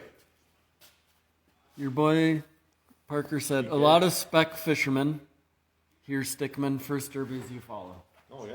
So he's still on Harris chain. Yep. Okay. But you fall is But- coming up quick. I think Yeah, I Fall thought is all those next guys week. just left. That's the open. Yeah, Yep. you fall is next week. So that's Okay, coming up so you want to shake Nathan Whiting down about all this giant fish that he Well, catches on I don't Balsam? think 3 beers is going to do a whole lot. I've had more than that. You want everyone I got who 3 of can the never watch cans in the this? garbage when they go dig them Oh, out. yeah. Yeah, I'd just be curious on Balsam because I hate that lake. All right. So, how do you catch a 4-pounder on Balsam? Depends what time of year. Depends on what time of year. Okay, May. Off the bed. Beginning of May. Ooh. Ooh. On its way to the bed. End of April? I would say ice out deal. It's you can catch some stuff on some deep rock stuff out there, There you go. Okay. or adjacent leading into bays, weed spots. So like you got spawning areas, you just got to kind of look outside those spawning areas, and that's where you're gonna find the fish. That makes sense. And it's all where they pull up. It's all the sun and the bay. And I would say that every year we've done good out there has been different. We haven't done this. We don't have like one hole that we go and fish. Yeah. Everything's been different. Every year's different. Temperature, every conditions, all that stuff is different. For sure. Yeah, I have caught one big one, 4.5, 5-pounder off the deep rocks, beginning of May, end of April before. Yeah, But they it was just a pull. lone fish. Just Yep. it took like 3 or 4 casts to get, and it finally went. And you gotta fish super slow. Yeah. The water's super cold. You can't move your bait fast, and you're looking at catching 1 bite, maybe 2. When But they get then- up in the stump bay, it's and fun. then you're moving up. You're moving different areas. Yeah. When they get up shallow, I mean, it opens up the lake a little bit more. When they move up and they're actually either cruising or on bed or that stuff, it changes the whole dynamic of the lake. And that's the biggest thing that we found out is every year the weeds are different. The lake is different, water temperature. So I mean, you just gotta, kind of just fish around and try different stuff. How And big was the one that you guys went at that we were there, like a 6 or 7 pounder? Oh, The Yeah. biggest bass ever in Balsam Lake. No, there's a lot of big ones. They just don't see a lot. There's of them. big ones, and I just don't think, those fish are smart, and they just don't get caught, and they can go deep, and Balsam Lake's just got so much structure. In the summertime, do they get out deep? Yeah, they can be in 20 to 30 feet. Yeah. I've never gone there at once. Minnesota opens up. So I've that never lake gone has got probably some of the best structure ever. It's got rock for miles, weeds. It's got, like, if you're side scanning out there, it's probably one of the most fun lakes. Yeah, to that's side what I scan. spent a lot of time doing, and there's like 200 waypoints that maybe like 3 are good.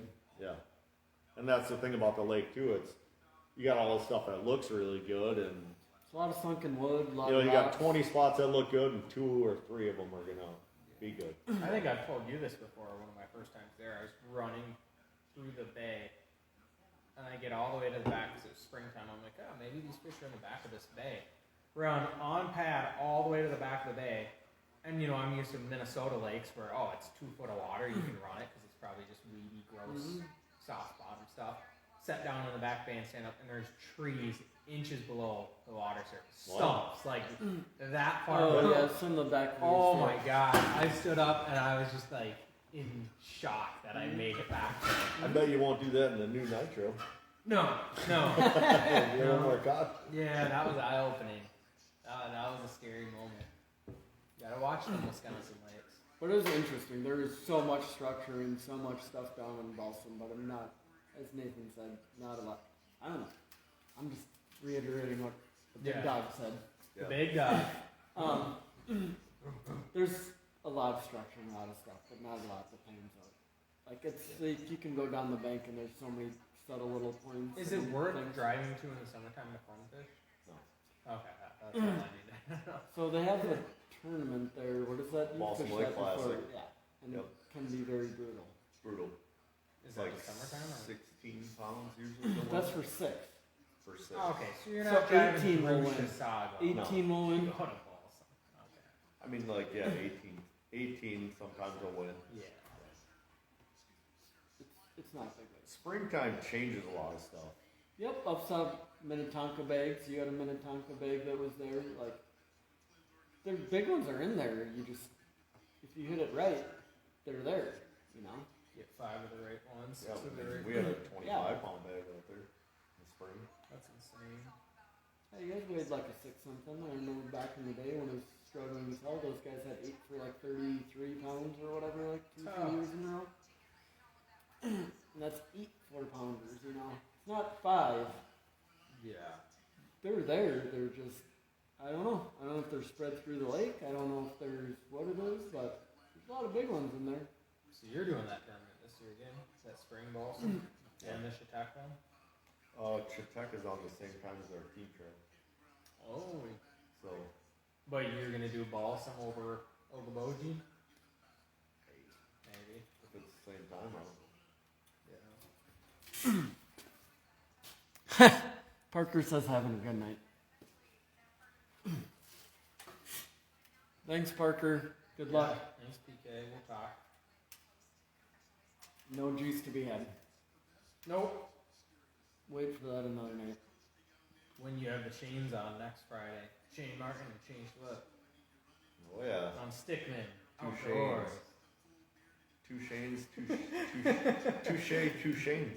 Yeah. Shane's 2 chains. I believe I had to go over to Shane's house last year to get a hair jig rod for Shuda for $1 million. Was it Volsenko's? It was. The 8-foot one. Did Shuda say the thing was awesome? Or did he not really say it? I mean, He used it. he definitely used it, yep. Yeah. I'm getting it. I still feel like your reel, like a 2500 series reel, your line. I know, but they do a good job of pushing that rod. They do. I've heard about that rod for years. Yep. 8-foot rod.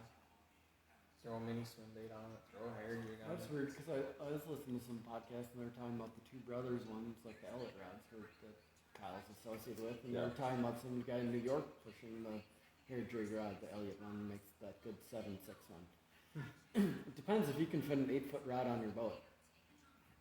Yeah. Oh, 21 XL. You're probably good there. Yeah. That's the first one, but for throwing, I use the fire rod right now, but to be honest, I'm not a big hair jig guy. Like, yeah, it's up to you. It's situational. It's been out for a long time Very now. situational. Yep, for sure. You're 100% right. Like, you know, that's why it's hard to own a rod just for that. Yep, for sure. Yeah. What was Gussie's hair jig rod that he was promoting on Leech? Probably a 902 or a 901. He's throwing a 9-footer. No, so Loomis does inches and then power. Oh, okay. So 90 is 90 which inches? is 7.6. So either a 7.61 power or a 7.62 power. If I had to guess, I could be totally wrong on that, but most of the Loomis guys are throwing a 901 or a 902 for the Mayor Blues. The Gussie story. The Gussie story. Yeah. That does it go off? What? I have Gussie's old hand-tied hair jig because Kyle's brother Dusty fished with Gussie's partner back in the Sturgeon Bay days, and he just gave me a jig after it. And Yeah. the hook they used back in the day is just an eagle claw, like just a shitty Yeah. eagle claw. What? Yeah, like an Aberdeen hook. Ball Yep. head? Just a bald head, tiny little one Yeah. with it's not a very good hook. Yeah. It's like a eagle claw Aberdeen hook. What? Yeah. It's like gold. I still got it sitting in my house, and even the guy I fished Rainy Lake with was back in those days. And once those guys figured out, he was just sat in the place and tied hair jigs. So is that hair jig? Do you think it catches more fish than like a fighter fly? That's a good question. I don't know. Does it look any different? Other than the ball head? Is it better than the Boogaboo jig? The Northland one that they did to try to counteract that? It's a good question. I don't think it matters. I think if they're on hair jig, it doesn't matter. Yeah. I have the one I fished on Vermilion. I have ones when there's like effing no hair left on it. Even the classic bass guys are like, oh, I was fishing ones with no hair. Like, I when feel they're like looking up. Yeah. I it feel like doesn't less matter. hair. Like guys are looking at these super bushy ones. Yep, you're right. That's the ones I first started to tie. I and feel did. like I've done good with like Yeah, because it's chewed got up a looking- slower Yep. fall. And it's a lot more. So What they- size weight do you throw? I use 332s just to be able to cast it. I actually like 8. An 8. So Get yeah, it that's a a big little head. deeper? Just fish it deeper? So I like an 8 because I can cast it farther. Yep, you can cast it. And then my retrieve, I feel like it stays in the water column where I want it to Do you be. add anything to it?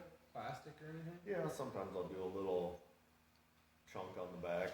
You know, you add that little chunk in the back, you get another. You need a little more casting distance. I'm talking like a 6-inch, use trick worm, like a 6-inch trick worm. I usually bite that off, put that on the back. Yep. I don't like a Cinco. I think a Cinco will flare the skirt a little bit more, and I don't actually want that. I actually like the bait super tight, There you go. and I've played around with a bunch of different colors There you go. to match whatever the fish are eating. I just throw a black one. Okay. Yeah. Just throw a black one. I just think when they're Original. dialed in on it, it doesn't matter. Yeah. To me. I know my best days have been. Sturgeon Bay and stuff like that, you know, from what I've heard, What's been your best water color? column. It's Yeah. all about the water It's all column and about your the water fall column. rate. Yeah. The small, you know, I used to always make fun of the fishermen about fall rate and Yeah. duck staining and all that stuff, but it does matter when those fish are picking stuff up because you can see them when they're up shallow and they'll like swim to your bait and they'll like swim by. So what colors have you done good with? I've always just done black, like Yeah. just straight up black. I've tried mixing in purple, green, tan, and brown, and I just feel like black is just so good. But my best days have also been 3/32 no plastic. Like I normally put a plastic on it to whip it farther, but my best days have been no plastic, and I don't know if it's more streamlined, like you said. Or So I mean, it's obviously smaller. It has more flair when you put that plastic on there. Yeah. It you know, whatever you want to do. The more you move it, the more action it has. So if you put a plastic on there, it's inhibited by that. None of that matters. All that matters is watching it on the live scope. True. If that's what you do. When they come up on beds, it doesn't matter. You know, so when we're back up on Champlain, you know, it doesn't matter. It's forever ago, but, you know, I would have been up in the money for the first day, and I listened to my coing there. You know, we caught all of our fish in the morning, throw a hair jig, and then just fucking smash it. You know, I was done in like 2 or 3 hours when me and Kyle fished up there, and then we fished around for the rest of the day, and I listened to him, and he said what our time was, because I never got the MLF time on my phone, so I was just like, all right, I'll listen to whatever you want, and we were like 15 minutes late, or 8 minutes late, or whatever it was, so they took 8 pounds off like 17 or whatever it was. But we were done in like however many hours, like it was like 2-3 hours. Oh man, yeah, that was It hurt. And then the next day was the day when I let my coingler try to catch him off beds, and he couldn't do it because he's from Delaware or How whatever. can you not catch a smallmouth? It was bad, like, but he just didn't visualizing fish. Like you could see like a giant thing, and like I'd miss him on a drop shot, and then they'd hunker down. If you know a smallmouth on a bed, they just get to hunker down and get mad instead of like where they go off a bed, and they'd hunker down, and he'd like cast around and wouldn't realize to put it on the bed, and I'm like, "Are you done?" And then I'd put it up there, and you just leave it there for a second, and then go, and it'd be like a 4-pounder. Like, you should have won today, or whatever, you know, because it didn't help me. Like I was already done. Like I weighed 9 pounds or whatever with a 16-pound baiter or 17 or whatever it was. Yeah. Nathan would know more about those ones, but you can throw that hair jig before they see you, or at least you could, and before they see you, they'll go and react to that. Yeah. Yeah. I've thrown it for fun bed fishing, but I feel like a Ned rig or a drop shot. When you see them, yeah, something. But that's just the way bed fishing is. You gotta have them react when they see you, because smallmouth can see a long ways. They can see you from a long ways. Not largemouth can, but not quite the same. Did I tell you about the one on Mille Lacs, the champion sewer? The wind was kind of blowing me, and I'm like, the bed's gotta be here somewhere, and I look and see it. So I hit the bar poles, and it puts the stake like right in the fish's bed. You turn around. Yeah. I think me and Wood did that too. Did you catch it? Yeah. Yeah. I think me and Wood did that too. We were going along, and he power poled right down in the bed, and we caught the fish or whatever. And it was kind of funny. They're so aggressive when you're away from them, but like you can play the parent, you know, playing with largemouth. Like they're aggressive. So that same event or whatever, the champs tour on Mille Lacs, I was actually Figgy came in and whatever was coming in and caught a fish, and I was on that route to fish that rock line. He comes in like in front of me, sets down and like sits there and tries to catch his fish, catches it, weighs it, and it was like 311. He literally puts the thing back and he's going off with his trolling motor on high. And I came up right to him and I looked down at the same fish, pitched in there. His weight wasn't even flat yet, and I'd already caught the thing. He's looking back and he's talking to me. He's like, "You just caught that same fish?" I'm like, "Yeah." Then I waited and I'm like, 311, right? That was insane. They're protective for sure. You just, you gotta know your range. You gotta keep it in their bed. Yeah. First off, they'll come and follow out of there, but once they're... The biggest thing is keeping it where they want to be. Like, there's a certain spot they want to be. So. Yeah. Before they get caught, they got a wider range, and as soon as they get caught more, the range becomes, but they're still aggressive, not like a largemouth where you gotta hit them on the sides and stuff like that. Yeah. Back to the hair jig thing, though, I feel like I've played around with it, different head size, different bushiness of stuff, and I keep going back to the same old, and even tying them, it's like you want to pick the tail end of the I hate marabou. Yeah, you don't want any firm parts in there whatsoever. You want the softest floating stuff. Yeah. And I got into tying them with less. Like I was making them super bushy. Because they look better. They look super good. Yep. You throw them in the water and they just are so slow. And a lot of times fish will just look at that and like, yeah, that's weird. Yep. That's different. Yep. We'll Yeah. keep going. So I got back into just doing the, not as much material and I think you're right on that. I mean, yeah, for what those guys were tying from the first part, first sheet, they're like barely anything there. This is supposed to be a mayfly, Yeah, isn't it? supposedly, but I think it's also like a speed and So, whatever. if it's just a- a tiny little morsel. so let me ask you this, if they think it's a mayfly, why are you throwing black? That's a good question. So What do you think they're more like a brown or what? I'm not gonna dispose the colors out of Okay, the that's tie. fine. I think so. Nobody You really gotta watched go my warn the people Vermilion watching. recap. It's not like anybody watched that much, but it's like there's a deal on Vermilion that the mayflies were getting pushed in the wind. Yeah. On certain little points, and I don't think it mattered what you did, but when the wind was hitting those certain little things, like it was Yeah. pushing the mayflies or whatever it was into that. And I don't know if it mattered what color you had, but if you were on that and you had something that felt slowly enough, they were in that. I would say I really learned mayfly stuff up on leech. Yeah. Like, even walleye fishing or whatever, when those fish key in on mayfly and larvae and stuff, I downsize. I go smaller. Like, walleye fishing, I use like an 1/8 ounce jig and a super tiny leech. Or even just 2-3 inches of crawler. And it's dumb how you just slip bobber that thing out there. You don't move it at all, and the fish are so conditioned into just coming up and eating balls of mayflies that all of a sudden your bobber goes down. Yeah. There you go. They don't think about it. No, it's just they're just eating a wad of whatever. And if you go too big a leech or too big of this, you're not catching it. And I've learned that too with the smallmouth. It's like you just have to try to match the hatch a little bit better. And Match the Yeah. yeah, Yeah. Color I've never been, I always just went black because every time I went up to Rainy Lake and we did that deal, everybody had black on. the mayflies on leech are like crazy colors, like green, like white, kind of a pearlish, iridescent, and it's crazy how if you get that color close, how it makes a big difference. Really? Yeah. For me, it's always been about the fall. Like I thought if your fall was right, that they thought about it more. But Because even the dead ones turn, it's like they turn a light gray. Yep. Yeah, you see them on the surface all the time. Yep. And then when they clump all together and stuff, and the Yeah. larvae and stuff is like gray. Why aren't you throwing gray? Do they make a gray fur? I can put an order in. Oh, yeah, great. Give me a shout out, Stickman Outdoors. Yeah, you deserve If one anybody's for watching, this. you need a gray hair jig.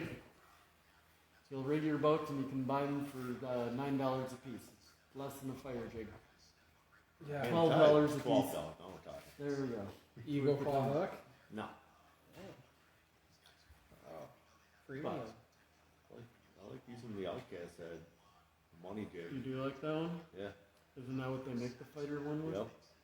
Yeah, except they use a tinier hook. Well, you can get it with different hooks. Can you? Yeah. So like if you buy the head separate, you can get a different hook. Oh, okay. Yeah.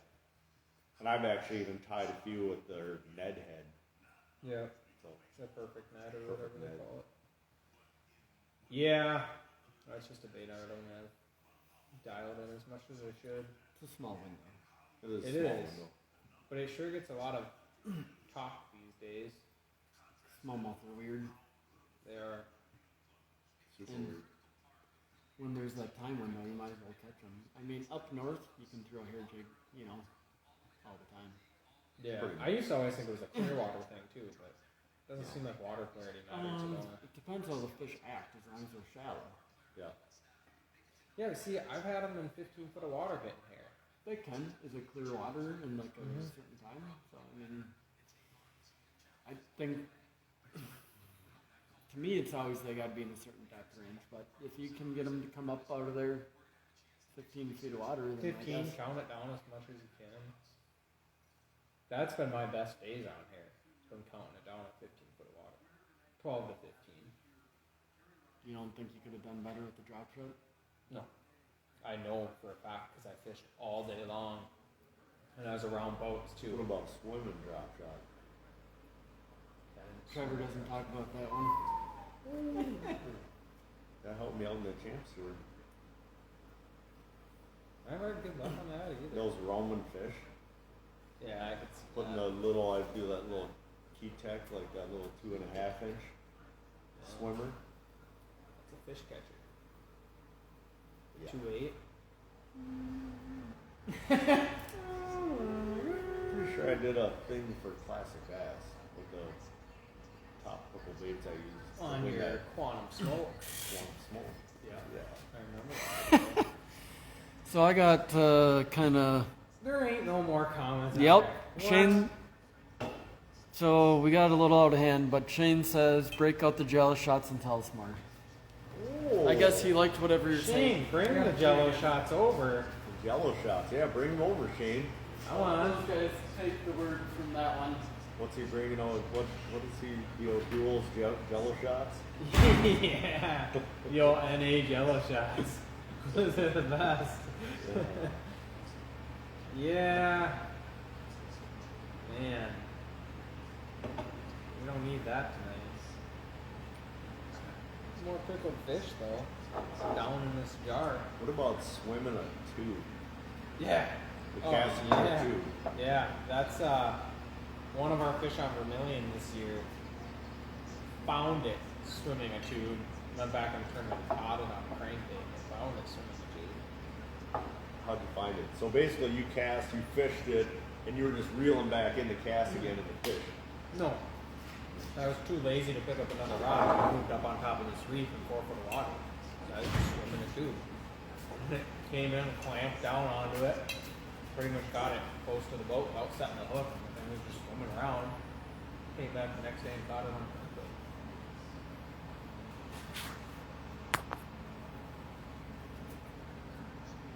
Burning up the batteries.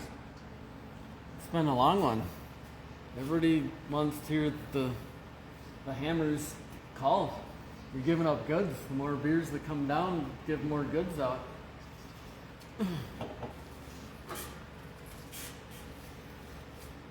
Yeah.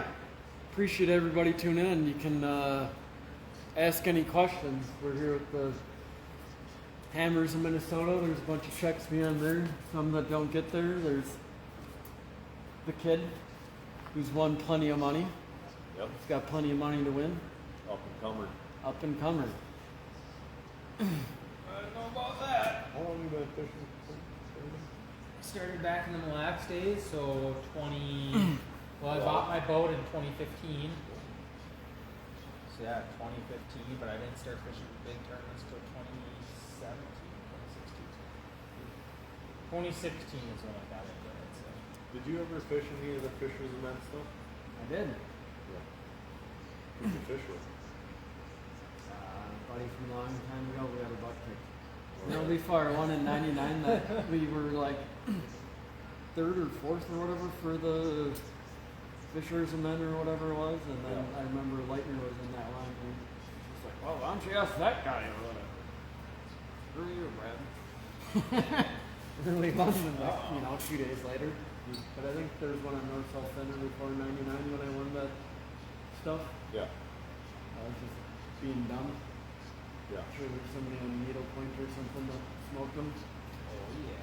I think that one was earlier tournament.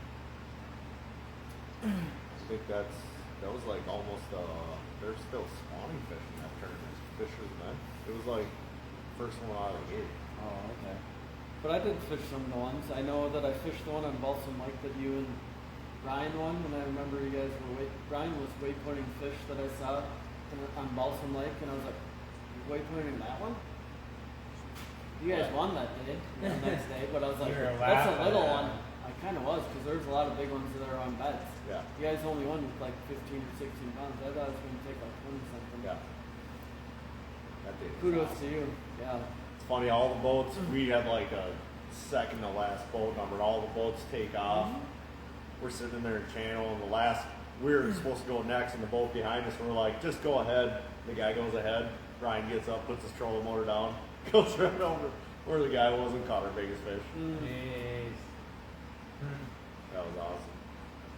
But yeah, I remember that one. I thought we were in smoke around. There was a lot of big ones. They're in some weird spots, but Yeah. something happened, they moved off and it wasn't good. Yeah. I've never been like that again. What do you mean? Next year was full throttle and I didn't fish that one, Oh, so yeah. maybe there's still some big ones there. I got a picture of He says, full is this another one? Is that what you're trying to say? Yeah, far left one. That one's allowed to be up there. One of those. Yeah.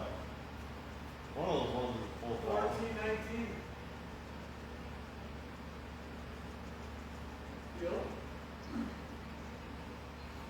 Full throttle. Back in the good old days. So yeah, we fished that one. I remember that Balsam Lake one. The big ones were out kind of like smallmouth almost. There's a lot of big ones. I think we caught a 40-something pounder that day. Didn't you won a Boston Lake one, didn't you? You and Juba? Yeah, we won a Denny's one, but it was Yeah. a small one. We won. Um, There was a lot of boats. There was like 20-something. Like Steve Quinn and all those guys were there. yeah. But we only had 8 for like 17, 18 pounds. Oh, we caught like 100-something fish that day. Was that, What? Yeah. Yeah, it's done. I think I remember that day. Yeah. We won, but it wasn't nothing the way it was now. It was just, it had been warm for a bunch of days, and so they're coming up on the beds. And then it got cold like the Yeah, day they backed before, off. 2 days, and they backed off, and like this whole group pushed out into this hole. Can get some notches, catch like 100 fish, like the other side of the bay from there. Dumb. It's like all the fish. The ones that were already out there stayed out there, and the ones that were up shallow pushed out there and Yep. slaughtered them. Yep. That's the kind of stuff I like thinking on, where it's like they moved somewhere, Yeah. which you don't get in these natural area lakes or whatever. It's, you know, that you get down south with the little Right. changes or whatever. Everything here is predictable for the most part. For the most part, they don't. They go up on the bank super fast. They go whatever. They don't have like a transition period. As soon as it gets warm enough, they're up there, dude. I remember fishing the old Fishers and Men's where there'd be like a 3-pounder in the back of the thing, and it's like 55-degree water. It's like, hello. Yep. Hello. Chasing it down. Yeah. Whatever happened with all the Fishers and Men stuff? I don't know. It's so wrong that they just don't have a division here. I see they still go on. We lost the ABA stuff. They don't do those anymore now. Are you really fishing with us? That's I heard those stories that we talk about.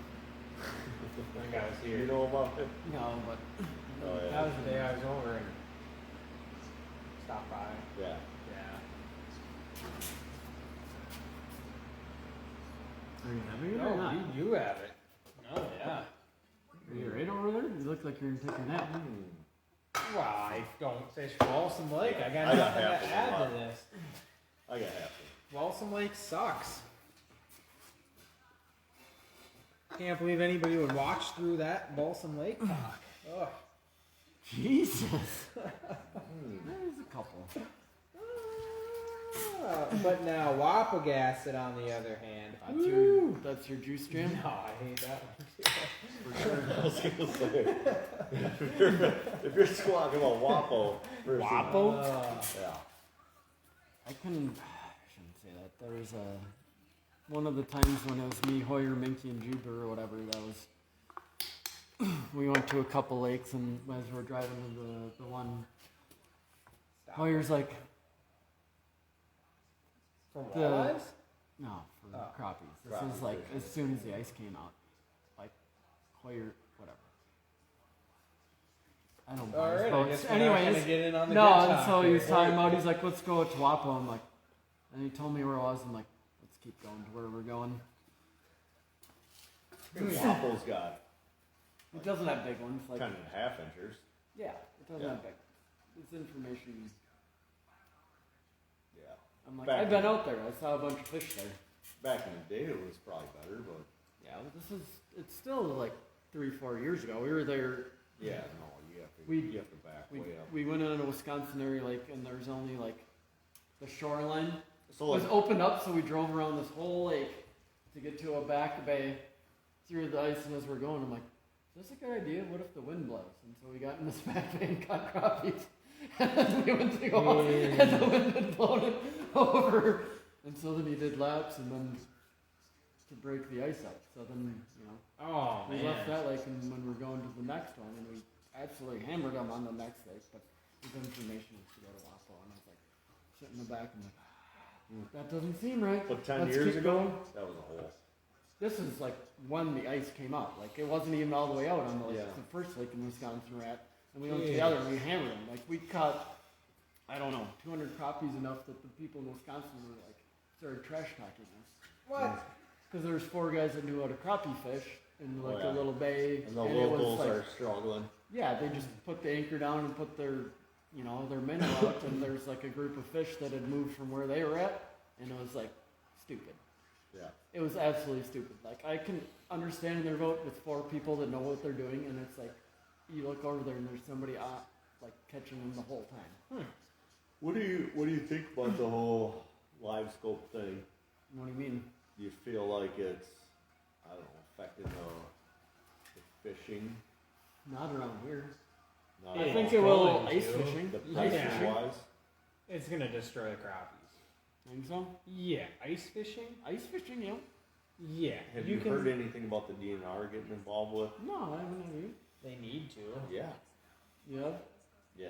You think they're gonna do some kind of deal or what? I'm assuming that they're gonna change limits. They have to. They're gonna change limits to stuff because of technology. Okay. So limits are gonna go from 10 to 5 or or whatever. Basin crappies are so easy to Yeah, catch. they're so it's Like it's you insane. used to have to drill to find them. Now you just go over and catch every single one and move Yeah. on to the next group. Yeah. You basically drill them way less and cover more water in like light years. You can definitely. Yeah. I mean, when you drill every 200 feet. Well, yeah. You can scan up 200 feet. Yeah. So like That's a random disappointing roamers. thing when you scan all the way around. You're like, oh, there's no crappies here. You guys Yeah. gotta drill a whole. So you're like random roamers. You can cover more water because you can drill more holes farther distance, and like guys could basically pick off each fish. Like there's a fish there, drill 5 more feet, boom, caught it. Now we're going farther. Yeah. I think for panfish, it's something that somebody had to do a while ago. And I think they're gonna make like the size regulation. I hope so. So- Go back 13 or bigger inch crappies. Well, I think it's gonna be Yeah. there's gonna be a slot almost. I would think they would have to do some sort of a People slot. would have to learn how to measure a crappie if they were going to do that, though. Yeah. Yeah. We'll see. I don't know. It's very. Well, maybe they give you a crappie board when you buy your license. Oh, Yeah. yeah. Make sure that mouth is closed. but Well, ve- it has to be in that board where you shove the That's fish true, in. yeah, Mr. Crappie measure stick. yeah. The old Mr. Crack. but very, very interesting. Yeah, I hope so. I mean, That's what I see coming down the pipe. I can't believe people would ice fish without one. After going out with one, there's just no guesswork. It's just like, oh, there's 3 crappies. Let's go catch them. they can get a negative mood and they want you can't catch them, but you can always see them. Or you can go through the tackle box. Sometimes. Yeah, I haven't come across a time yet. There's with a live couple scope lakes where I around have here where caught. they Yeah, I don't. I don't think there's been a time where they haven't played. Yeah, like I don't know. Before the live scope, yes, but once having it, I haven't had a bad trip yet. Okay. But I guess I don't go all the time.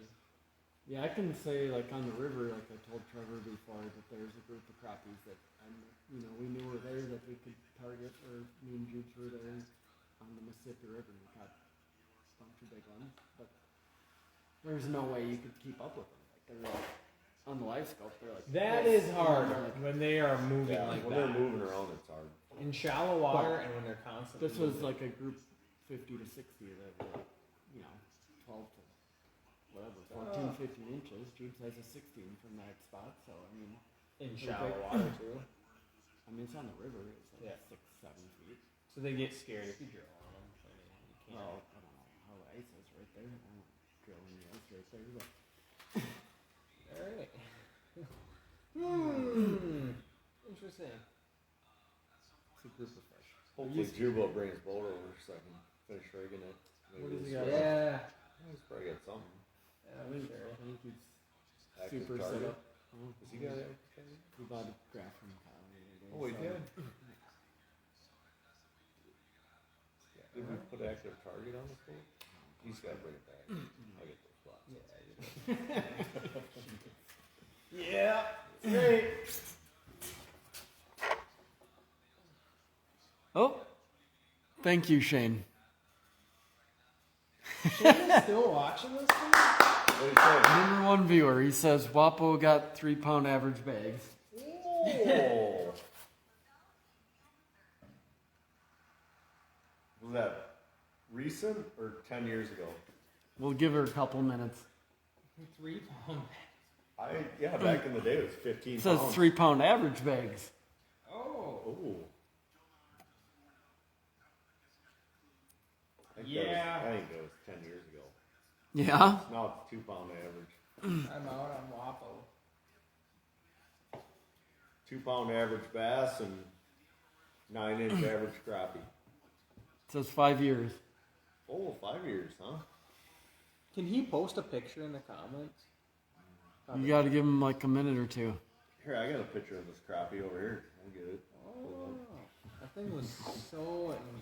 Hold on, Shane. We got one just for you. If anybody else has any comments, I guess I can see them here. Just post it in the comments. Either comments, Instagram, YouTube.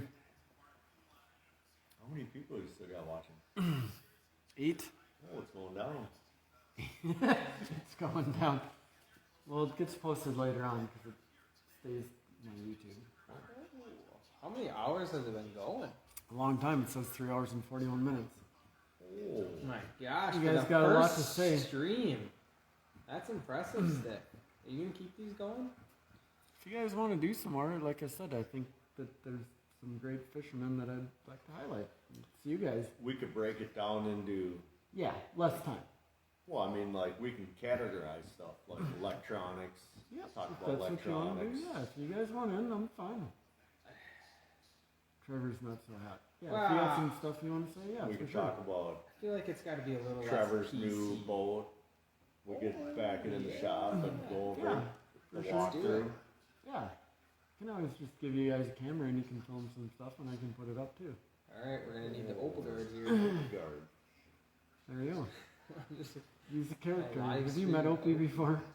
you've met Opie. You gave him the batteries. Yeah, I gave him the battery. Oh man, he was so happy with them And he batteries. put him on his motorcycle and drove him to the sunset.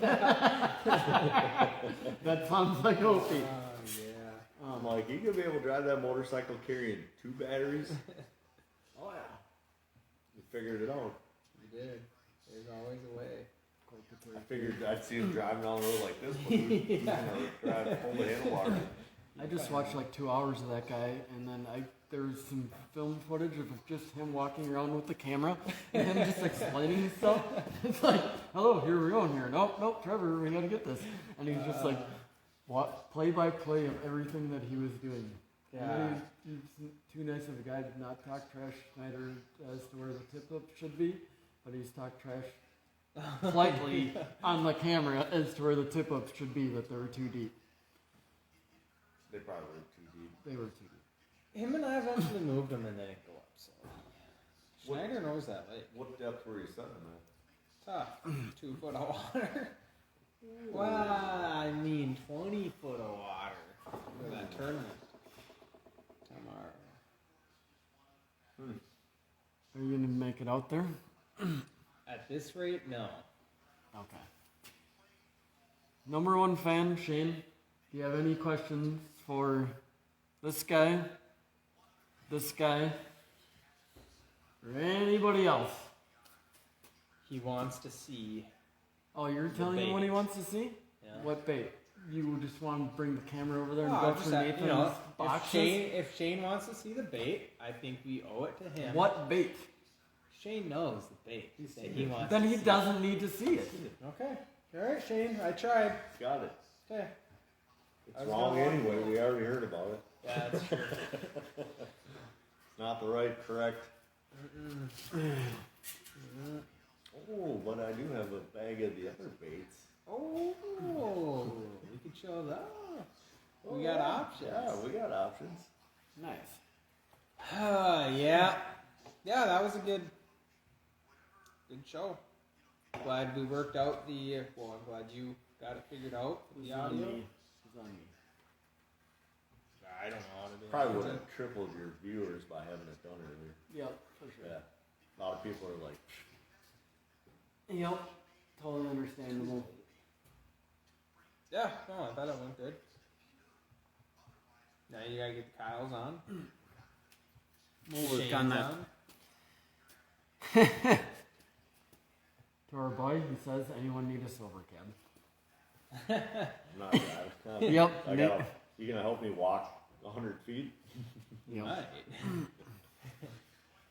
Take him to bed. Appreciate it, big guy. Yeah.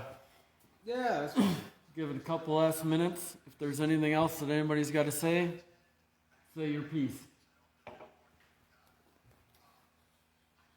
But hopefully we can do it again or something. Like I said, hell of a good anglers around here. We can do whatever you guys want to do. I think Shane should get on here. I bet you he's got a bunch of stories that would be good. Oh yeah. Get him on here talking about the good old days. Yeah. Yep.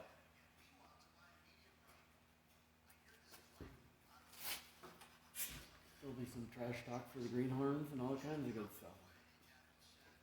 We're gonna have a weekly recap show. Oh, Really, a weekly Recap. recap? You guys gonna tell us your juice? Is that what you're trying to say? I'll tell you Trevor's juice. Yeah, maybe that wouldn't go over too well. Oh. So Trevor took second over here. Shane said, thanks for the entertainment. I don't do film. Oh. Oh, come on. We could just set a camera up somewhere and not have him know about it. Oh, yeah? Just invite him over. Yeah, Shane, invite tell him us over. that one time you did. Yeah. But yeah. Like to do it a couple more times throughout the year, but we'll see. Yeah, We'll see the fish first wins. time's the worst one. Yup. Now Kyle will see this. Both Kyle's will be like, oh man, we gotta get out of there. You guys feel good with everything?